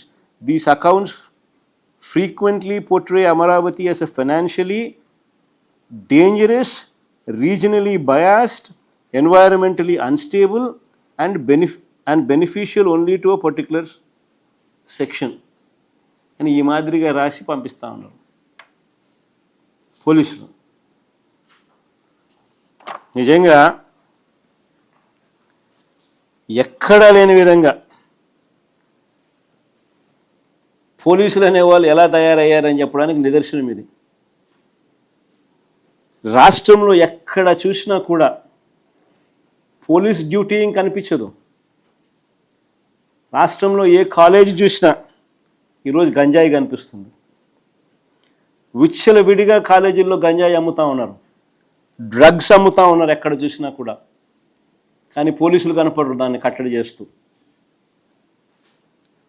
ప్రతి 5 liquor బాటిళ్లలో ఒకటి నకిలీ, కల్తీ bottle. అయినా ఏ police belt shop దగ్గరికి పోడు.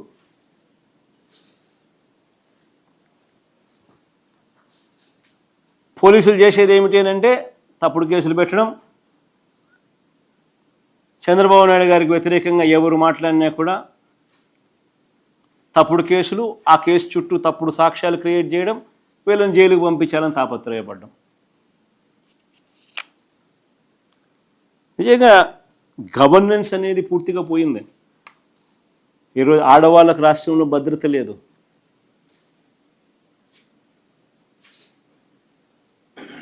Police basic responsibilities అన్నీ కూడా ఎప్పుడో మర్చిపోయిన పరిస్థితులు. మా హయాంలో దిశ అని తీసుకొచ్చి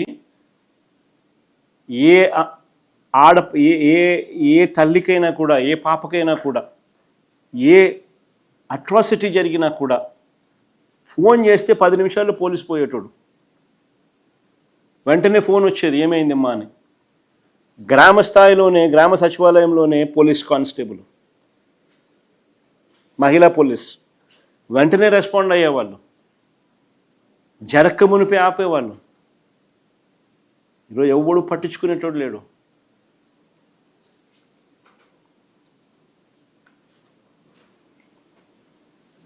ఇంకా ముందుకు పోతే ప్రతిపక్ష పార్టీగా ఈ 2 ఏళ్లుగా మేము చంద్రబాబు నాయుడిని అడుగుతూ ఉన్నాం.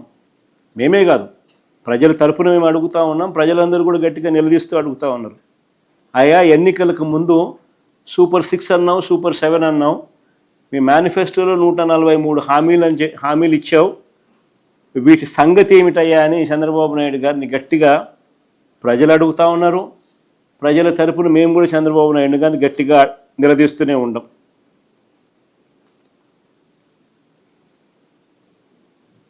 ఈ చంద్రబాబు నాయుడు గారు పెట్టిన మేనిఫెస్టోలో పెట్టిన ఈ హామీలను ప్రస్తావిస్తూ ఒకసారి గమనిస్తే ఈ పెద్ద మనిషి పెట్రోలు డీజిల్ రేట్లు ఇప్పుడు హాట్ టాపిక్ ఇది. పెట్రోలు డీజిల్ రేట్లు తగ్గిస్తామంటూ వీళ్ళు ఇచ్చిన హామీ ఈరోజు వెన్నుపోటు కాదా అని అడుగుతా ఉన్నా. 2 ఏళ్ళు అయిపోయింది. ఆశ్చర్యం కలిగించే విషయం ఏమిటంటే చంద్రబాబు నాయుడు గారి హయాంలో 2014 నుంచి 19 మధ్య ఏ రేట్లు అయితే ఉన్నాయో అవి చూపించము ఒకసారి ఆ టేబుల్. ఆ రేట్లే మా హయాంలో ఉన్నాయి. కేవలం ₹1 మాత్రమే మేము అదనంగా పెంచింది. అది కూడా కోవిడ్ లాంటి మహమ్మారి రాష్ట్రంలో ప్రబలుతా ఉన్న సమయంలో రాష్ట్రానికి రావాల్సిన ఆదాయాలు రాని పరిస్థితుల్లో రోడ్ల మరమ్మత్తు కోసం అని చెప్పి ₹1 మాత్రమే మేము పెంచాం. చంద్రబాబు నాయుడు గారు హయాంలో అసలు చూడండి ఒకసారి ఎన్ని కూడా ఎప్పుడెప్పుడు రేట్లు పెరిగినాయనంటే దీనికి సంబంధించిన జీవోలు కూడా చూపిస్తారు. చంద్రబాబు నాయుడు గారు ప్రయర్ టు 2015 పెట్రోల్ మీద డీజిల్ మీద ఉన్న ట్యాక్సులు 31% వ్యాటు, 22.5% వ్యాటు 5th ఫిబ్రవరి 2015 అంటే చంద్రబాబు నాయుడు గారు ముఖ్యమంత్రిగా ఉంటూ 5వ తారీఖున ఫిబ్రవరి 5వ తారీఖున 2015 31% వ్యాటు ప్లస్ ₹4 పర్ లీటర్ ఈయన మోదినాడు. 22.5% వ్యాటు ప్లస్ ₹4 పర్ లీటర్ ఈయన మోదిందే. అది 2015 ఆ జీవో ఒకసారి చూపించుమా ఒకసారి.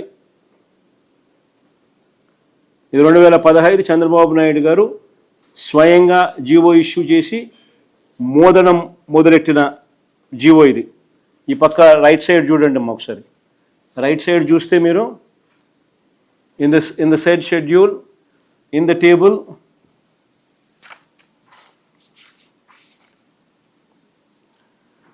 schedule in the table against item number 2 petrol in column number 4 rate of tax for the figure and percentage 31%, the figure and percentage 31% plus ₹4 per liter shall be substituted. In the said schedule, in table against item number 5, all kinds of diesel oils including C9 in column number 4, rate of tax for the figure and percentage 22.5, the figure and percentage 22.5 plus ₹4 per liter shall be substituted. ఈయన ఇచ్చిన GO ఈయన హయాంలో ఈయనిస్తే మేము Covid లాంటి మహమ్మారి సమయంలో 2020 September 19న మేము Covid లాంటి మహమ్మారి సమయంలో రాష్ట్రానికి సంబంధించిన ఆదాయాలు రాని పరిస్థితుల మధ్య రోడ్లు బాగు చేయడం కోసం అని చెప్పి ₹1 రోడ్ సెస్ కింద రోడ్ ట్యాక్స్ వేసినాం. అంతే మేము చేసినాం. అంతకన్నా మేము ఏం పెంచలా. దీన్ని చంద్రబాబు నాయుడు, పవన్ కళ్యాణ్, ఈ లోకేష్ నానా యాగి చేసి ఆ తమిళనాడు బార్డర్కి పోయినారు. ఆ బార్డర్ దగ్గర ఫోటోలు తీసుకొని దాన్ని సెల్ఫీలు తీసి దాని గురించి ఎంతో బాధ్యత అన్నట్టుగా ఒక పోజు కొట్టి మేము అధికారంలోకి వస్తానే ఇవన్నీ కూడా తగ్గించేసేస్తాం, మేము రద్దు చేస్తామని చెప్పి రకరకాలుగా మాట్లాడి అవన్నీ ప్లే చేయగలుగుతారమ్మా? ఆ దొరన్న మాటలు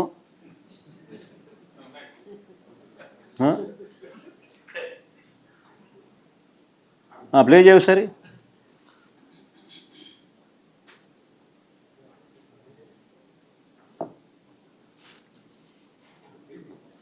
డీజిల్ కూడా ధరల నియంత్రణ కూడా ఎక్కడికక్కడ సమీక్ష చేస్తాం. పెట్రోల్ డీజిల్ కూడా ధరల నియంత్రణ చేస్తాం. పెట్రోల్ ధరలు వచ్చిన బాగా వస్తే ధరలు మేము తగ్గిస్తాం. ఒక గంటలో చెప్తున్నానంటే ఈ రోజు భారతదేశంలోనే నిత్యావసర సరుకుల ధరలు ఇంత శాతం పెరిగిందా ఏకైక రాష్ట్రం ఆంధ్ర రాష్ట్రం. దానికి కారణం పెట్రోల్ డీజిల్ పైన ఈ ప్రభుత్వం వేసే పన్ను.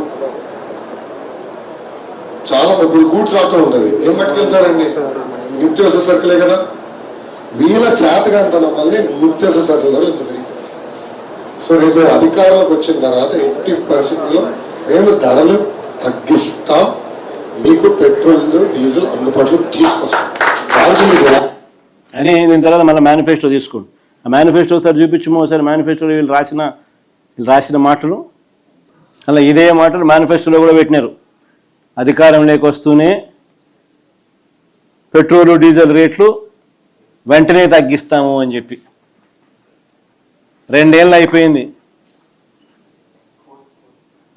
అయిపోయింది ద్వారా పెట్రోలు ధరలు అధికారంలోకి వస్తేనే తగ్గిస్తామని చెప్పి పేపర్లో అడ్వర్టైజ్మెంట్లు, మళ్ళా పేపర్లో అడ్వర్టైజ్మెంట్ అది మళ్ళీ ఆయన రాయడం. 2 ఏళ్ళు అయిపోయింది, రూపాయి తగ్గకపోగా ఇప్పుడు పెట్రోల్ డీజిల్ 4 రూపాయలు పెరిగింది రేటు. నిజంగా ప్రజలు అష్ట కష్టాలు పడతా ఉన్నారు. ఓ పక్కేమో మా ప్రభుత్వ హయాంలో ఉన్న స్కీములన్నీ రద్దు అయిపోయినాయి, ప్రజలకు చేతిలో గవ్వలేదు. చంద్రబాబు నాయుడు ఇస్తాడన్న సూపర్ 6లు సూపర్ 7లు మోసాలుగా తేలిపోయినాయి. ఓ పక్క స్కీములు రద్దు, మరో పక్క ఈయన ఇస్తాననేటివన్నీ మోసాలు, మరో పక్క రైతులకు ఏ పంటకు గిట్టుబాటు ధరలు రాని పరిస్థితి. అతలాకుతలమవుతా ఉన్న గ్రామీణ వ్యవస్థ. పొదుపు సంఘాల అక్క చెల్లెమ్మలకు 0 వడ్డీ రద్దు. పొదుపు సంఘాల అక్క చెల్లెమ్మలు రుణాల పరపతి మా హయాంలో మేము స్టార్ట్ చేసినప్పుడు 25,000 కోట్లు ఉంటే దాన్ని 49,000 కోట్లకు మేము రుణాలు పెంచుకుంటూ పోతే 0 వడ్డీ ఇస్తూ, చేయూతనిస్తూ, అక్క చెల్లెమ్మలకు తోడుగా నిలబడుతూ, ఆసరా అనే ప్రోగ్రామ్ను అమలు చేస్తూ, రకరకాలుగా చేయూతనిస్తూ మేము తీసుకొని పోతే చంద్రబాబు నాయుడు గారి హయాంలో అక్క చెల్లెమ్మల పరిస్థితి ఎంత దారుణంగా పడిపోయిందనంటే పొదుపు సంఘాల పరపతి 0 వడ్డీ సైతం అక్క చెల్లెమ్మలకు రాని పరిస్థితి. ఆసరా కథ దేవుడెరుగు, చేయూత కథ దేవుడెరుగు.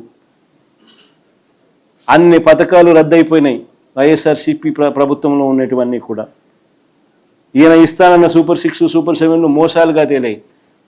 ఆ అక్క చెల్లెమ్మల పరపతి ఈరోజు 49,000 కోట్లకు మా హయాంలో రుణాలు పెరిగితే చంద్రబాబు నాయుడు గారి హయాంలో అవి ఇప్పుడు తగ్గి, మనం చూపించినాను మన లాస్ట్ టైం ప్రెస్ మీట్లు, మన డిసెంబర్ నాటికి అది 31,000కు పడిపోయినాయి అక్క చెల్లెమ్మలకు ఇచ్చే రుణాల పరపతి.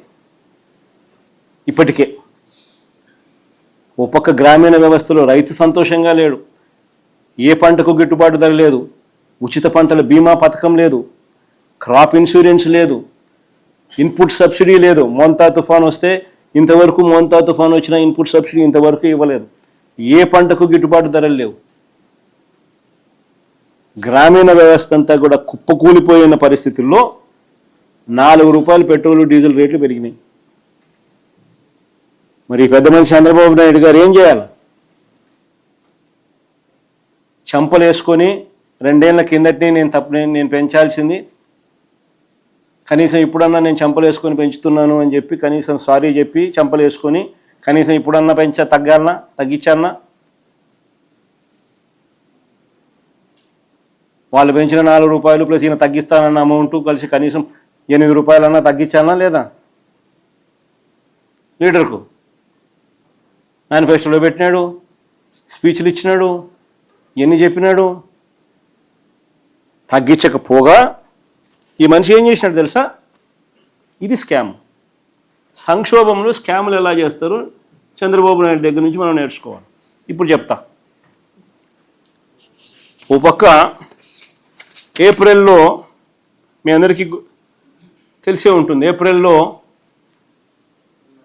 పెట్రోల్ బంకుల దగ్గర పెట్రోల్ బంకుల దగ్గర ప్రజలంతా పెట్రోల్ దొరకడం లేదు, డీజిల్ దొరకడం లేదు అని చెప్పి బార్లు తీరిన పరిస్థితులు మీ అందరికీ గుర్తుండే ఉంటుంది.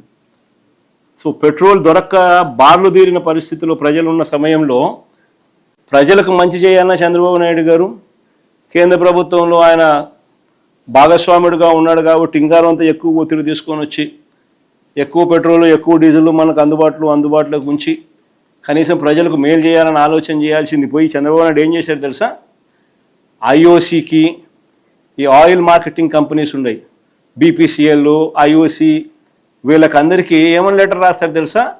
ప్రజల కోసంగా లెటర్ రాసేది.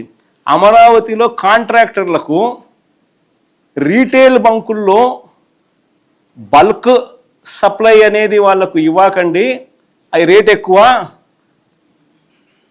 రీటైల్ బంకుల్లోనే వాళ్ళు తీసుకుంటారు, అది రేటు తక్కువ, ఆ పెట్రోల్ డీజిల్ వాళ్ళకి ఆ డీజిల్ వాళ్ళకి అందుబాటులో ఉంచండి అని చెప్పి లేఖ రాసినాడు. ఆ లేఖ చూడు.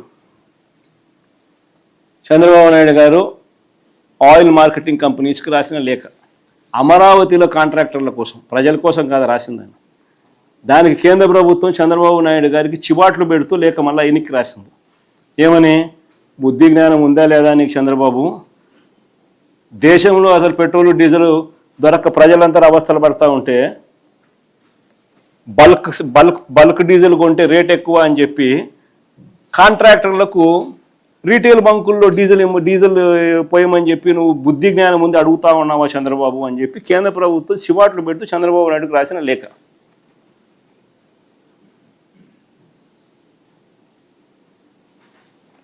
ఇంతకన్నా దారుణం ఎక్కడైనా ఉంటుందా?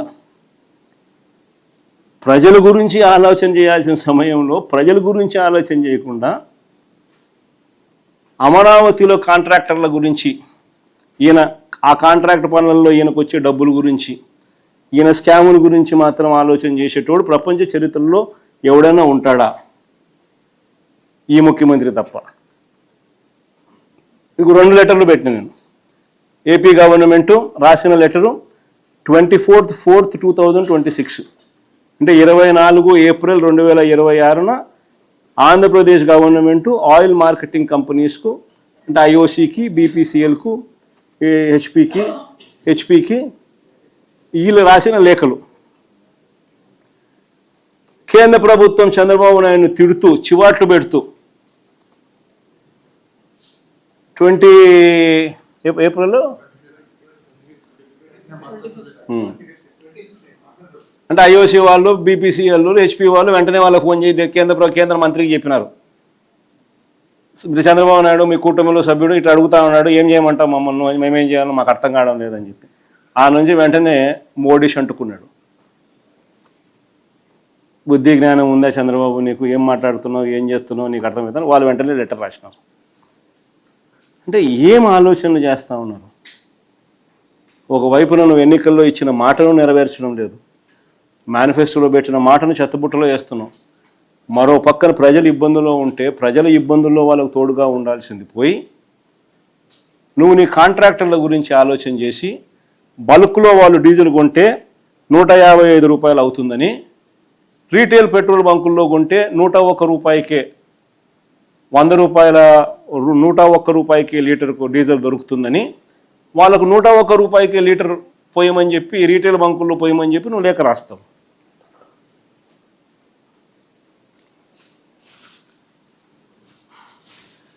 పెట్రోల్ డీజిల్ తగ్గిస్తామని హామీయే కాదు, సూపర్ 6 అయినా అంతే, సూపర్ 7 అయినా అంతే, ఇదే పరిస్థితి.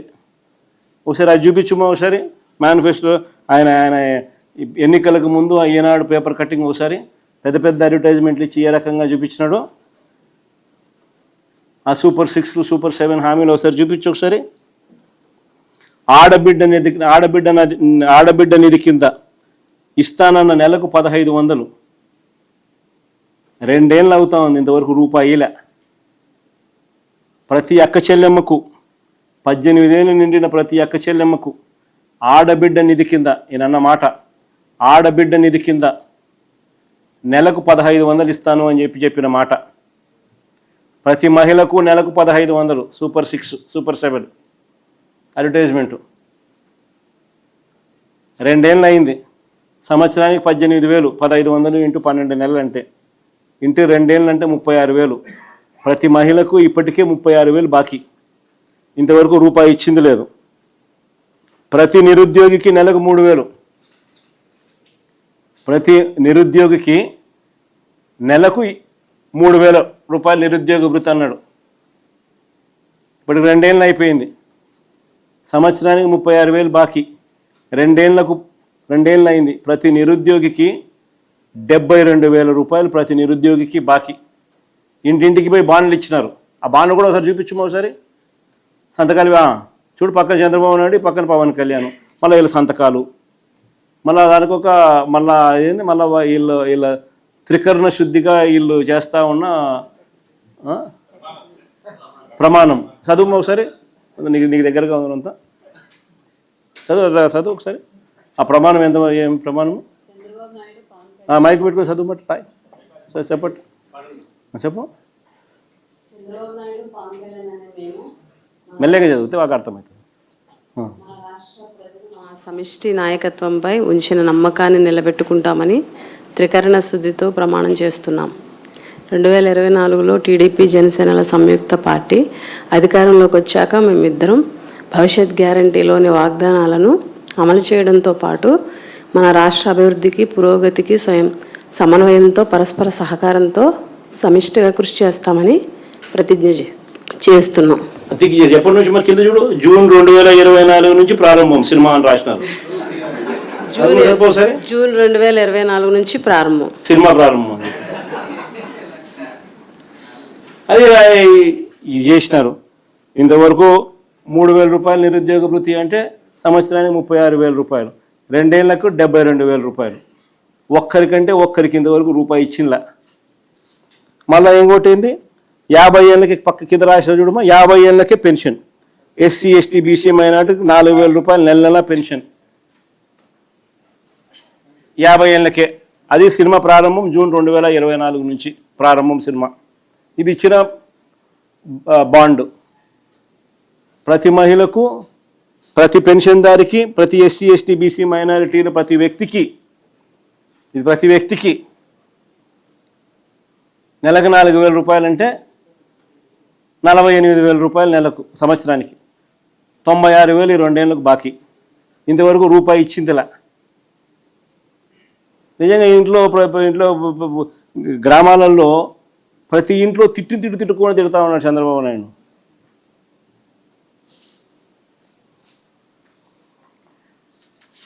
రైతుల పరిస్థితి చూస్తే మరీ అన్యాయం. కేంద్ర ప్రభుత్వం ఇచ్చేది కాక, ఎన్నో సందర్భాల్లో నేను చూపించిన ఆయన అన్న మాటలు. కేంద్ర ప్రభుత్వం ఇచ్చేది కాక, నేను ప్లే చేయగలుగుతారమ్మా? ఇప్పటికి ఎన్నోసార్లు చేసిన. కేంద్ర ప్రభుత్వం ఇచ్చేది కాక ఏడాదికి 20,000 చొప్పున అన్నదాత సుఖీభవ కింద ప్రతి రైతుకి ఇస్తామన్నారు. 2 ఏళ్ళు అయిపోయింది, 40,000 ఇవ్వాల. మొదటి ఏడాది ఎగ్గొట్టాడు, 2 ఏళ్ళకి కలిపి 40,000 ఇవ్వాల. ఇచ్చింది కేవలం 14,000, 26,000 ఎగ్గొట్టినాడు. అంతేకాకుండా 50 లక్షల మంది రైతులు మా హయాంలో ఇస్తూ ఉంటే మేము రైతు భరోసా ఇస్తే అందులో 7 లక్షలు కోత కోసినాడు. 7 లక్షల మందికి రైతులకు అది కూడా ఇవ్వాల. రైతుల పరిస్థితి ఈరోజు ఏమిటి అని అంటే, ఉచిత పంటల బీమా లేదు, ఇన్పుట్ సబ్సిడీ లేదు, 0 వడ్డీ లేదు, ఈ క్రాపు, ఆర్బీకేలు 2 నిర్వీర్యం. ఏ పంటకు ఈరోజు రైతులకు గిట్టుబాటు ధర రావడంలా. ఈరోజు ఇప్పటికీ కూడా మొక్కజొన్న, శనగ, పొగాకు రైతులు ఈ రోజుకి కూడా రోడ్ల మీద ధర్నాలు చేస్తూ ఉన్నారు. అయినా ఎవడు పట్టించుకునే కార్యక్రమం చేయడంలా. ఇంతవరకు అయినా ఎవడు కూడా పట్టించుకునే పరిస్థితి లేదు. చూడమా సరే,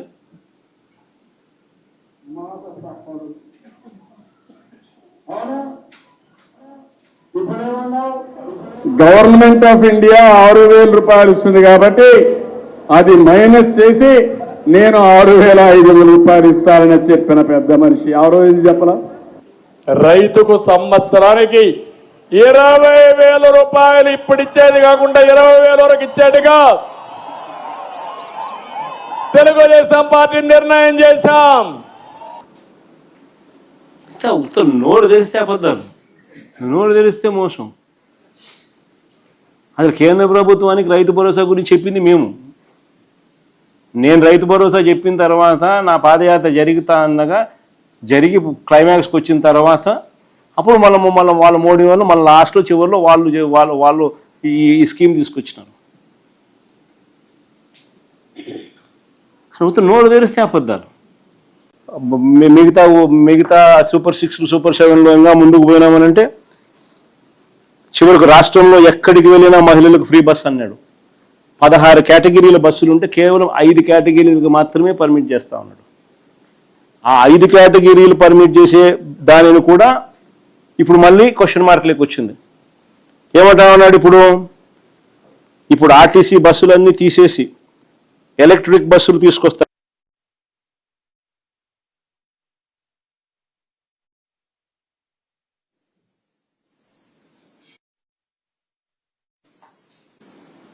ఇది ఒక ఎఫెక్ట్ అయితే, రెండో ఎఫెక్ట్ 52,000 మంది ఉద్యోగస్తులను ఎవరినైతే మేము గవర్నమెంట్లో విలీనం చేసినామో ఆర్టీసీ కార్మికులందరినీ, వాళ్ళందరి బతుకులు ఈరోజు ప్రశ్నార్థకం చేసినాడు.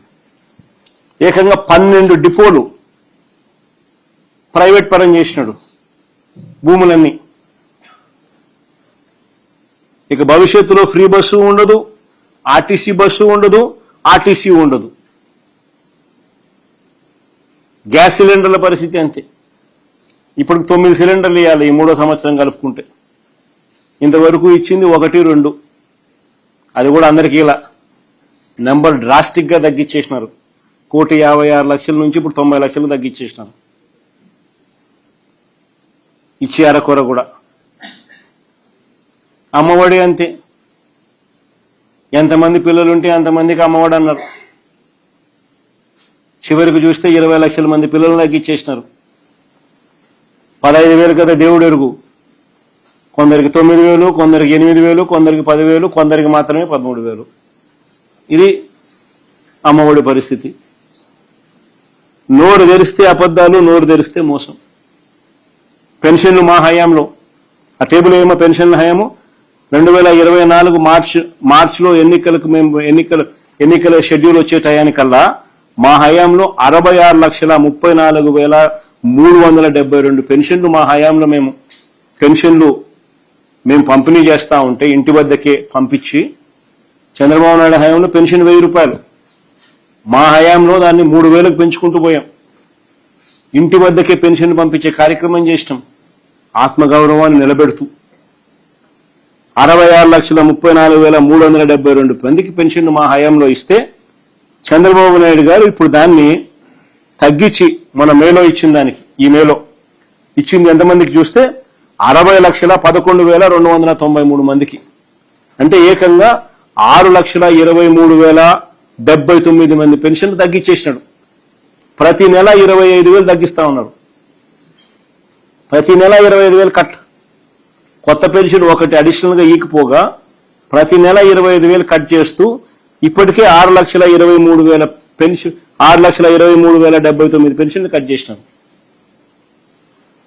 ఫీజు రీయింబర్స్మెంట్ పరిస్థితి అంతే. ఫీజు రీయింబర్స్మెంట్ కింద, విద్యా దీవెన, వసతి దీవెన కింద ఈ 2 పీరియడ్లో మామూలుగా ప్రతి క్వార్టర్కు, ప్రతి 3 నెలలకు 700 కోట్లు విద్యా దీవెన కింద ఇవ్వాలి. 7 క్వార్టర్లో ఇప్పుడు ప్రస్తుతానికి చంద్రబాబు నాయుడు గారు జనవరి, ఫిబ్రవరి, మార్చ్ క్వార్టర్, జనవరి, ఫిబ్రవరి, మార్చికి సంబంధించిన క్వార్టర్, మార్చి 16న ఎన్నికల కోడ్ వచ్చింది. జనవరి, ఫిబ్రవరి, మార్చ్ క్వార్టర్ ఏప్రిల్లో వెరిఫికేషన్ చేసి మేలో ఇవ్వాల్సింది. అప్పుడు ఎన్నికల ప్రక్రియలో భాగంగా ఆగిపోయింది. అక్కడ నుంచి ఇప్పటిదాకా 9 క్వార్టర్స్, ఈ మార్చికు 9 క్వార్టర్స్, ప్రతి 3 నెలలకు ఒకసారి ఇవ్వాల్సింది ఇప్పటికి 9 త్రైమాసికాలు అయిపోయినాయి. ఈ మార్చికి బకాయిలే 5,828 కోట్లు బకాయిలు ఉన్నాయి. 700 కోట్లు ఇంటూ 9 క్వార్టర్స్ 6,300 కోట్లు. ఈయన ఇచ్చింది ఎంత అంటే ఒకసారి 1,770 కోట్లు ఇచ్చినాడు, ఇప్పుడు ఒక 900 కోట్లు ఇచ్చినాడు, 2,670 కోట్లు, 3,628 కోట్లు విద్యా దీవెన కింద ఇప్పటికే బకాయిలు. దీనికి వసతి దీవెన ప్రతి జనవరిలో 1,100 కోట్లు క్రమం తప్పకుండా మా ప్రభుత్వ హయాంలో ఇచ్చేవాళ్ళం. విద్యా దీవెన ప్రతి 3 నెలలకు ఒకసారి, ప్రతి త్రైమాసికం అయిపోయిన వెంటనే డబ్బులు తల్లుల ఖాతాల్లో పడేటివి. వసతి దీవెన కింద జనవరి 2025 1,100 కోట్లు, జనవరి 2026 మరో 1,100 కోట్లు, 2,200 కోట్లు ఇప్పటికే బాకీ. ఈ విద్యా దీవెన వసతి దీవెన కింద ఆ 3,628 కోట్లు ప్లస్ ఈ 2,200 కోట్లు కలిపితే 5,828 కోట్లు బకాయిలు. మళ్ళీ ఈ సంవత్సరానికి సంబంధించిన రిక్వైర్మెంట్ 4 క్వార్టర్స్, 4 త్రైమాసికాలు ఇంటూ 700 2,800 కోట్లు. జనవరి 27లో ఇవ్వాల్సిన వసతి దీవెన కింద మరో 1,100 కోట్లు, రెండు కలిపితే 3,900 కోట్లు కలిపితే 9,728 కోట్లు ఇవ్వాల. ఈరోజు పిల్లలు చదువులు మానేస్తా ఉన్న పరిస్థితి, పట్టించుకునే నాతులు లేడు. ఆరోగ్యశ్రీ కింద నెట్వర్క్ హాస్పిటల్కు ప్రభుత్వం ఇప్పటి వరకు ఈ 2 ఏళ్లలోనే 3,746 కోట్ల రూపాయలు బకాయిలు పెట్టింది. సంవత్సరానికి మామూలుగా 4,000 కోట్లు కావాలా, దాదాపుగా 330 కోట్లు ప్రతి నెల దీనికి అవసరం అవుతుంది. సంవత్సరానికి 4,000 కోట్ల రూపాయలు కావాలి. అలాంటిది 2 ఏళ్లలోనే 3,746 కోట్లు బకాయి. మళ్ళీ ఈ సంవత్సరం మరో 4,000 కోట్లు కావాలి. దీంతో నెట్వర్క్ హాస్పిటల్ పూర్తిగా చేతులెత్తేస్తా ఉన్న పరిస్థితి. వారికి ఇవ్వాల్సిన డబ్బులు వాళ్ళకి ఇవ్వకపోగా ఈ పెద్ద మంది చంద్రబాబు నాయుడు గారు చేస్తా ఉన్న ఘనకార్యం ఏమిటి అని అంటే వాళ్ళ పేరుతో లోన్ ఇప్పిస్తున్నాడట. అని లోన్ ఇప్పిస్తానని దానికి 8% వడ్డీ కూడా వాళ్ళకి కట్ చేస్తానంటున్నాడు. మాకు ఇవ్వాల్సిన డబ్బులు మాకు ఇవ్వకుండా నువ్వు మాకు లోన్ ఇప్పించడం ఏంది స్వామి అని వాళ్ళు మొత్తుకుంటాను. పైగా దానికి 8% వడ్డీ మేము కట్టాలని చెప్పి మీరు అండం ఏంది స్వామి, మాకేం అర్థం కావడం లేదని నెట్వర్క్ హాస్పిటల్ లబోదిబో అని మొత్తుకుంటూ బోర్డు తిప్పేస్తా ఉన్నారు వాళ్ళు. ఈ పెద్ద మనిషి ఇవన్నీ ఏమీ చేయకపోగా ఉద్యోగస్తులను మరీ దారుణంగా మోసం చేస్తూ ఈ పెద్ద మనిషి చేసిన మోసాలు ఇప్పటికే 4 డిఏలు పెండింగ్. మా హయాంలో మామూలుగా ప్రతి 6 నెలలకు ఒకసారి డిఏ ఇవ్వాలి. 5 ఏళ్ల కాలం అంటే 10 డిఏలు ఏ రాష్ట్ర ప్రభుత్వమైనా ఇవ్వాలి. మేము 11 డిఏలు ఇచ్చినాం మా హయాంలో. అది కాదు, అంతకన్నా ఒకటి ఎక్కువ, 11 డిఏలు ఇచ్చినాం మా హయాంలో. వస్తూనే మేము ఐఆర్ వేసినాం, అధికారంలోకి రాగానే ఐఆర్ ఇచ్చినాం 27%. కాలయాపన లేకుండా పిఆర్సీ కూడా వేసినాం. ఎంప్లాయీస్ ఇబ్బంది పడకుండా ప్రతి అడుగులోనూ చేయి పట్టుకొని నడిపిస్తూ వీళ్ళ గురించి ఎవరూ పట్టించుకోని పరిస్థితుల్లో వీళ్ళ గురించి మేము ఆలోచన చేసి జీపీఎస్ అనే విధానం కూడా తీసుకొచ్చినాం. వీళ్ళు ఓపీఎస్తో ఇబ్బందులు పడతా ఉంటే, సిపిఎస్తో ఇబ్బంది పడతా ఉంటే, ఈరోజు మేము చేసిన జీపీఎస్ అనేది దేశం మొత్తం కాపీ కొడతా ఉంది.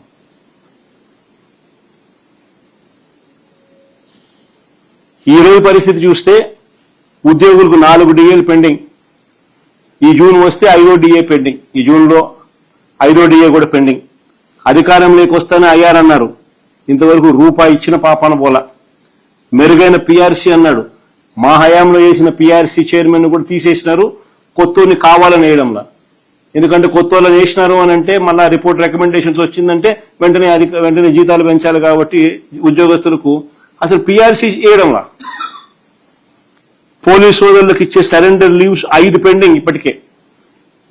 ఆశ్చర్యం కలిగించే విషయం ఏంటంటే పోలీసులకు మామూలుగా సరెండర్ లీవ్ ఒకేసారి ఇస్తారు.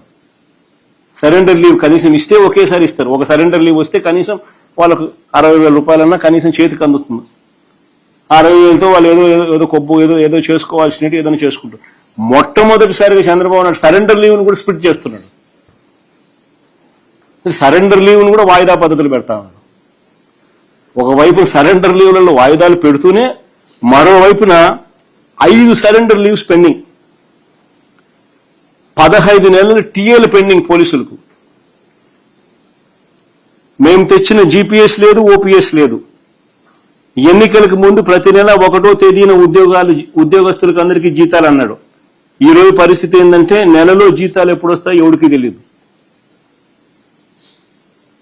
GPF, APGLI, medical reimbursement, retirement benefits, surrender leaves, వీటి అన్నింటి కింద ఉద్యోగస్తులకు ఇప్పటికే 35,000 కోట్ల రూపాయలు చంద్రబాబు బాకీ. అయినా వాటి గురించి పట్టించుకునే పరిస్థితి లేదు, మాట్లాడే పరిస్థితి లేదు. ఎవడైనా అడిగితే ఆ ఎంప్లాయీ యూనియన్ అధ్యక్షుడు వెంకటరామరెడ్డి అని పాపం ఆ పిల్లోడు నోరు తెరిచి అడిగితే ఆ పిల్లోని మీద దొంగ కేసులు పెట్టి, ఉద్యోగస్తుల మీద దొంగ కేసులు పెట్టి అసలు ఆ పిల్లోని ఉద్యోగం నుంచి డిస్మిస్ చేసినారు. దొంగ కేసులు పెట్టి చంద్రబాబు నాయుడు వ్యతిరేకంగా ఎప్పుడో క్యాంపెయిన్ చేసినాడని చెప్పి.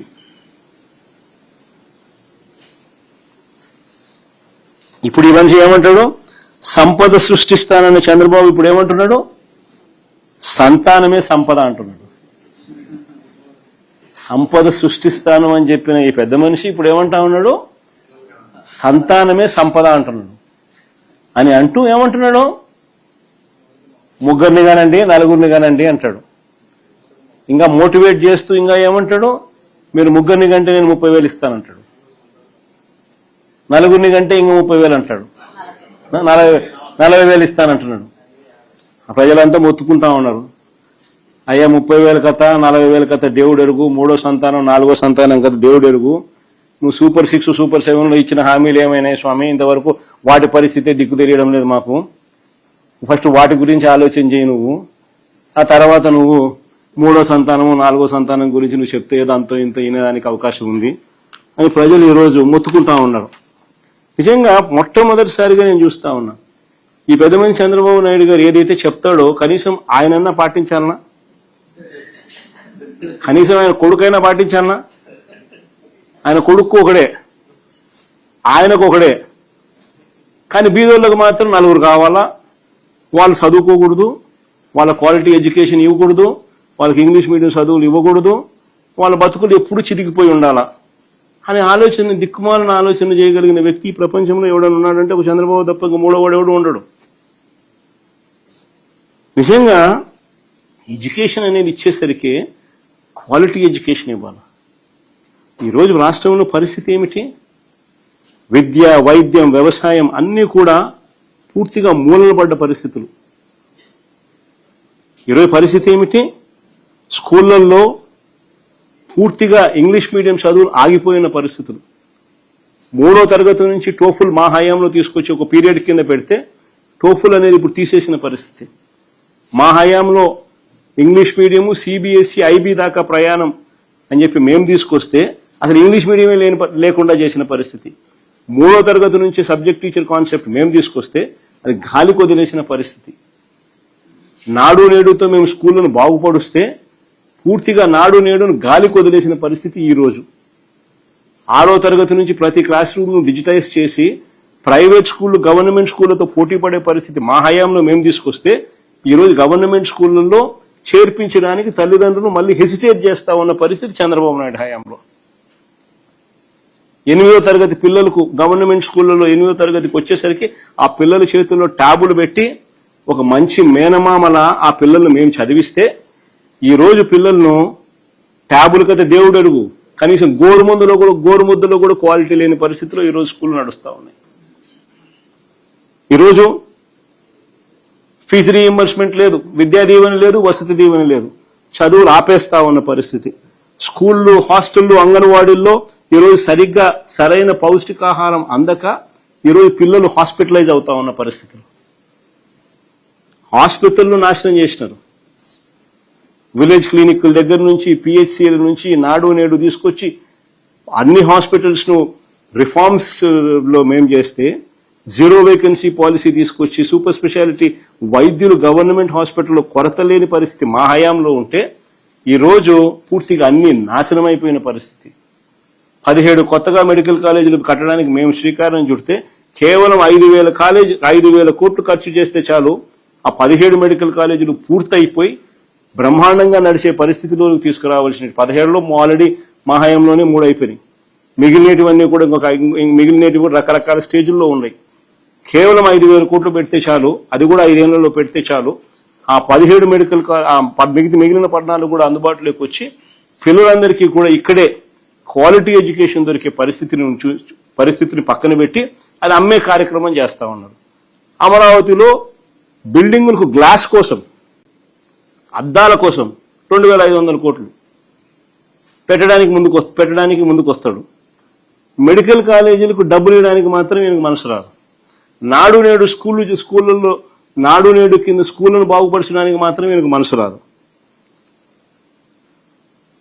పూర్తిగా 0 వడ్డీ అనే పథకం తీసేసి ఆసరా, చేయూత వంటి పథకాలన్నీ పూర్తిగా రద్దయిపోయి ఈరోజు పొదుపు సంఘాల మహిళలందరూ కూడా గ్రామీణ ఎకానమీ పూర్తిగా చిన్నాభిన్నమైపోయే పరిస్థితిలో ఉంటే యువత మహిళలకు ఇద్దరికి ఉద్యోగాలు దొరక్క సతమతం అవుతా ఉన్న పరిస్థితులు ఈరోజు రాష్ట్రంలో కనిపిస్తూ ఉంటే అన్ని తిరోగమనంలో ఉంటే ఈ పెద్ద మనిషి ఏమంటాడు?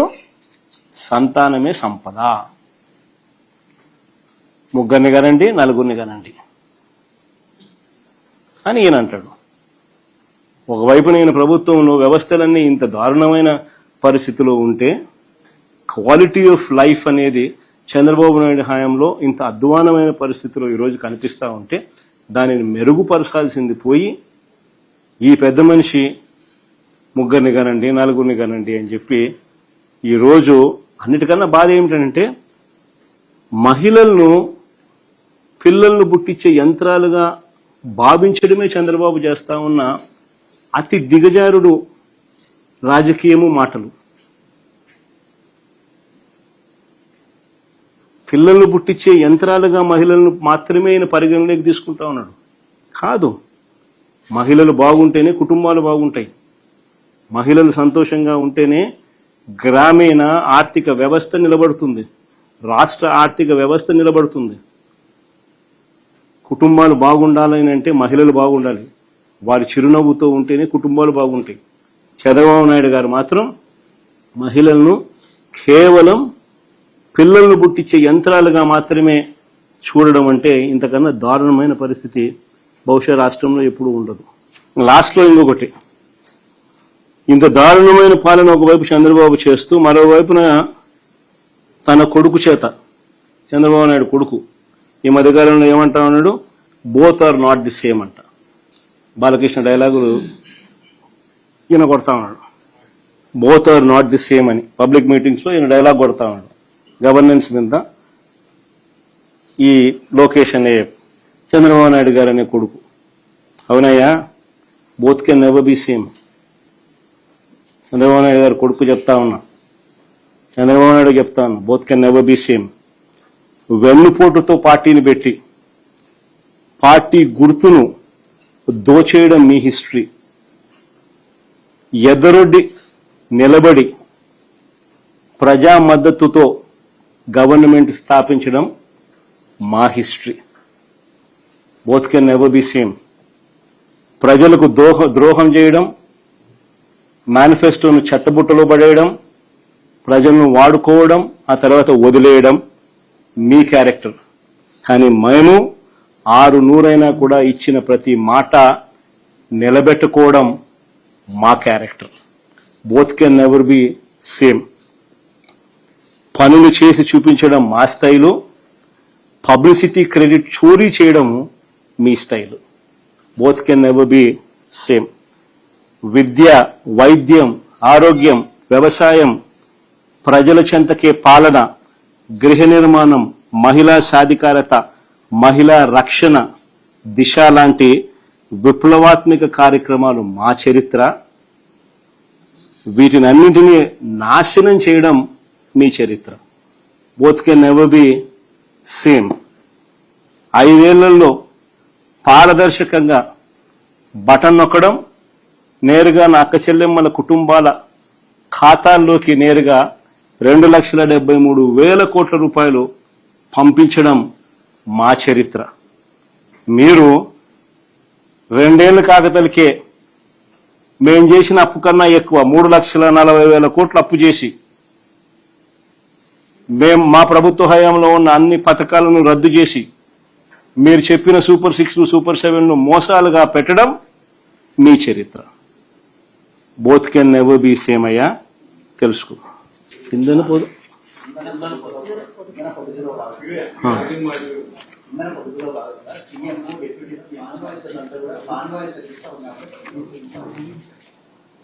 కూడా ఇవ్వలేమంటున్నారు కదా.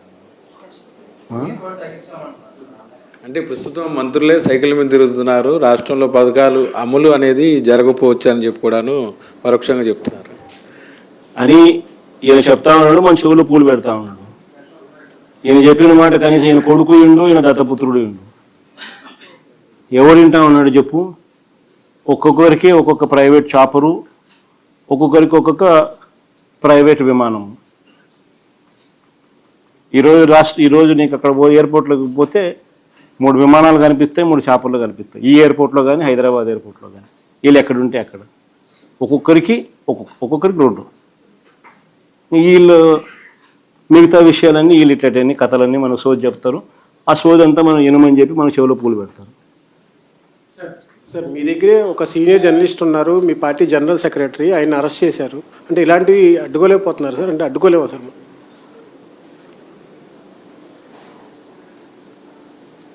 అడ్డుకోవాలి హరీష్. ఒకటి ఏంటంటే ప్రజాస్వామ్యంలో అల్టిమేట్గా నువ్వు ఏదైతే ఇస్తుతావో అదే పండుతుంది. వీళ్ళు చేసేటివన్నీ ఏదైతే చేస్తూ ఉన్నారో రేపు పొద్దున ఇవన్నీ వాళ్ళు చుట్టుకుంటాయి. నేను ఇన్ఫ్యాక్ట్ ఇది సందర్భంగా నువ్వు ఎలాగో ఈ టాపిక్ ఎత్తినావు కాబట్టి నేను చెప్తా ఉన్నా, ఈ రాష్ట్రంలో ఉన్న ప్రతి పోలీస్ సోదరుడికి కూడా నేను రిక్వెస్ట్ చేస్తా ఉన్నా, చంద్రబాబు నాయుడు గారి ప్రలోభాలతోనూ భయంతోనూ చంద్రబాబు నాయుడు గారు చెప్పినట్టు చేయకండి. ఎందుకంటే రేపు పొద్దున వీటి అన్నిటి మీద ఎంక్వైరీలు జరుగుతాయి. ఎవరెవరు తప్పులు చేసినారు ఆ తప్పులన్నిటి మీద ఎంక్వైరీ జరుగుతుంది. ఎంక్వైరీ జరిగి ఆ తప్పు చేసిన అధికారులందరినీ చట్టం ముందు నిలబెడతాం దోషులుగా. రిటైర్ పోయినా కూడా తీసుకొస్తాం. సప్త సముద్రాల అవతల ఉన్నా కూడా తీసుకొస్తాం. లుక్అవుట్ నోటీసులు ఇస్తాం. అన్ని రకాలుగా ఏమేం చేయాలని అన్ని చేస్తాం. అందుకని గవర్నెన్స్లో ఉన్న వాళ్ళు ఖచ్చితంగా వేసే ప్రతి అడుగు కూడా రేపొద్దున ఇదే మనకు చుట్టుకుంటే ఎలా అని ఆలోచన చేసి వేయాలి. చేసేది ప్రజలు ఇచ్చిన అవకాశం, దేవుడిచ్చిన అవకాశం, ప్రజలకు మంచి చేయమని చెప్పి నేను ముఖ్యమంత్రి స్థానంలో కూర్చోబెట్టాను. ఆ ముఖ్యమంత్రి పదవిని ప్రజలకు మంచి చేయడం కోసం ఉపయోగపట్టాలి, కానీ కక్ష తీసుకోవడానికి కోసము, లేకపోతే మీకు వ్యతిరేకంగా ఎవరైనా మాట్లాడితే వాళ్ళ మీద తప్పుడు కేసులు పెట్టి వాళ్ళ జీవితాలను నాశనం చేయాలని చెప్పి చూడడం అన్నది దుర్మార్గం. అందుకే ప్రతి పోలీస్ సోదరికి చెప్తా ఉన్నా, రేపొద్దున మీరు ఇరుక్కుంటారు. చంద్రబాబు నాయుడు గారి ప్రలోభాలకు దయచేసి లొంగాకండి. ఈ పొద్దున మీరు ఇబ్బంది పడతారు. జనసేన అధినేత ఈ మధ్యన హోంమంత్రి అమిత్ షా వద్దకు వెళ్ళారని, ఏదో వైఎస్ జగన్ గారి మీద ఇబ్బంది పెట్టాలని చెప్పిన సందర్భం ఒకటి ప్రొఫెసర్ నాగేశ్వరరావు మొన్న మధ్యన చెప్పారు. అయితే అమిత్ షా చివాట్లు పెట్టి రాజకీయాల్లో నమ్మదగిన వ్యక్తి చంద్రబాబు కంటే జగనే బెటర్ అని అన్నట్టు కూడాను ఆయన అన్నారు. అది బాగా ట్రోల్ అవుతుంది ఇప్పుడు. అది ఆయనకు తెలిసిన ఎక్స్పీరియన్స్తో ఆయన చెప్తా ఉన్నాడు. చంద్రబాబు నాయుడును చూసినాడు, జగన్ను చూసినాడు. ఇప్పుడు చంద్రబాబు నాయుడు గారి పాలన చూస్తూ ఉన్నాడు, జగన్ చేసిన పాలనను చూసాడు. ఆయనే కాదు, ప్రజలంతా కూడా చూసినారు. కాబట్టి ఎవరి నోట్లో అయినా కూడా, ఎవరి నోట్లో నుంచి వచ్చినా ఇవే మాటలే వస్తాయి. తమిళనాడు ఎన్నికల్లో మొన్న విజయ్ మీ ఫోటో పెట్టుకుని ఎన్నికల ప్రచారం చేశారు. ఆ ప్రచారం కూడా ఆయనకు బాగా కలిసి వచ్చింది, తమిళనాడు ముఖ్యమంత్రి అయ్యారని కూడా చెప్తా ఉన్నారు. మీరే అనుకుంటున్నారు సార్? రమేష్, ఆయన రాష్ట్రంలో ఆయనకే పలుకుబడి ఎక్కువ ఉంటుంది, కానీ జగన్కి ఎలా ఉంటున్నాయా?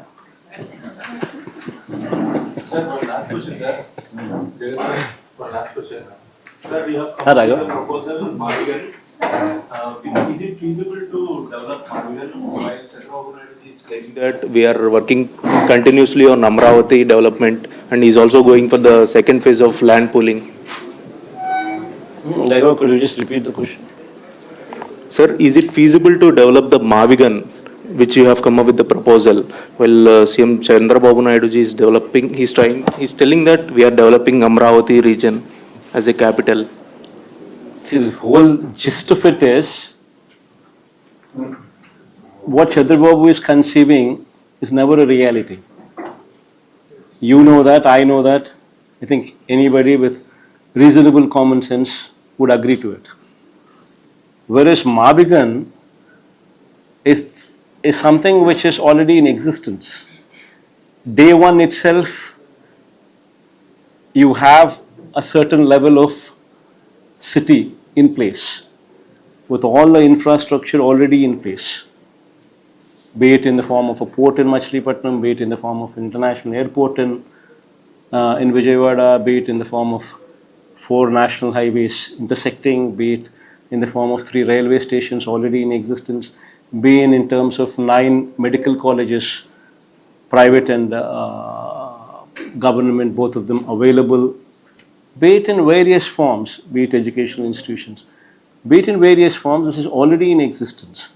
So there is nothing required for you to spend except for improvising the connectivity, and at best over a period of maybe 5 years or maybe even 7 years or 8 years, just spend, if you can spend just 10% of whatever you're talking about in Amaravati, a reasonable amount of even 15,000-20,000 crores should suffice over a period of 5-7 years. The moment you accept to Mabigan, rather than constructing your buildings there, shift them over here and you christen it as Mabigan and capital. The moment you do that, the capital comes into existence on day one. Whereas there, even after a decade, even after 2 decades, even after 3 decades, you would find yourself in a situation where Andhra Pradesh has no capital.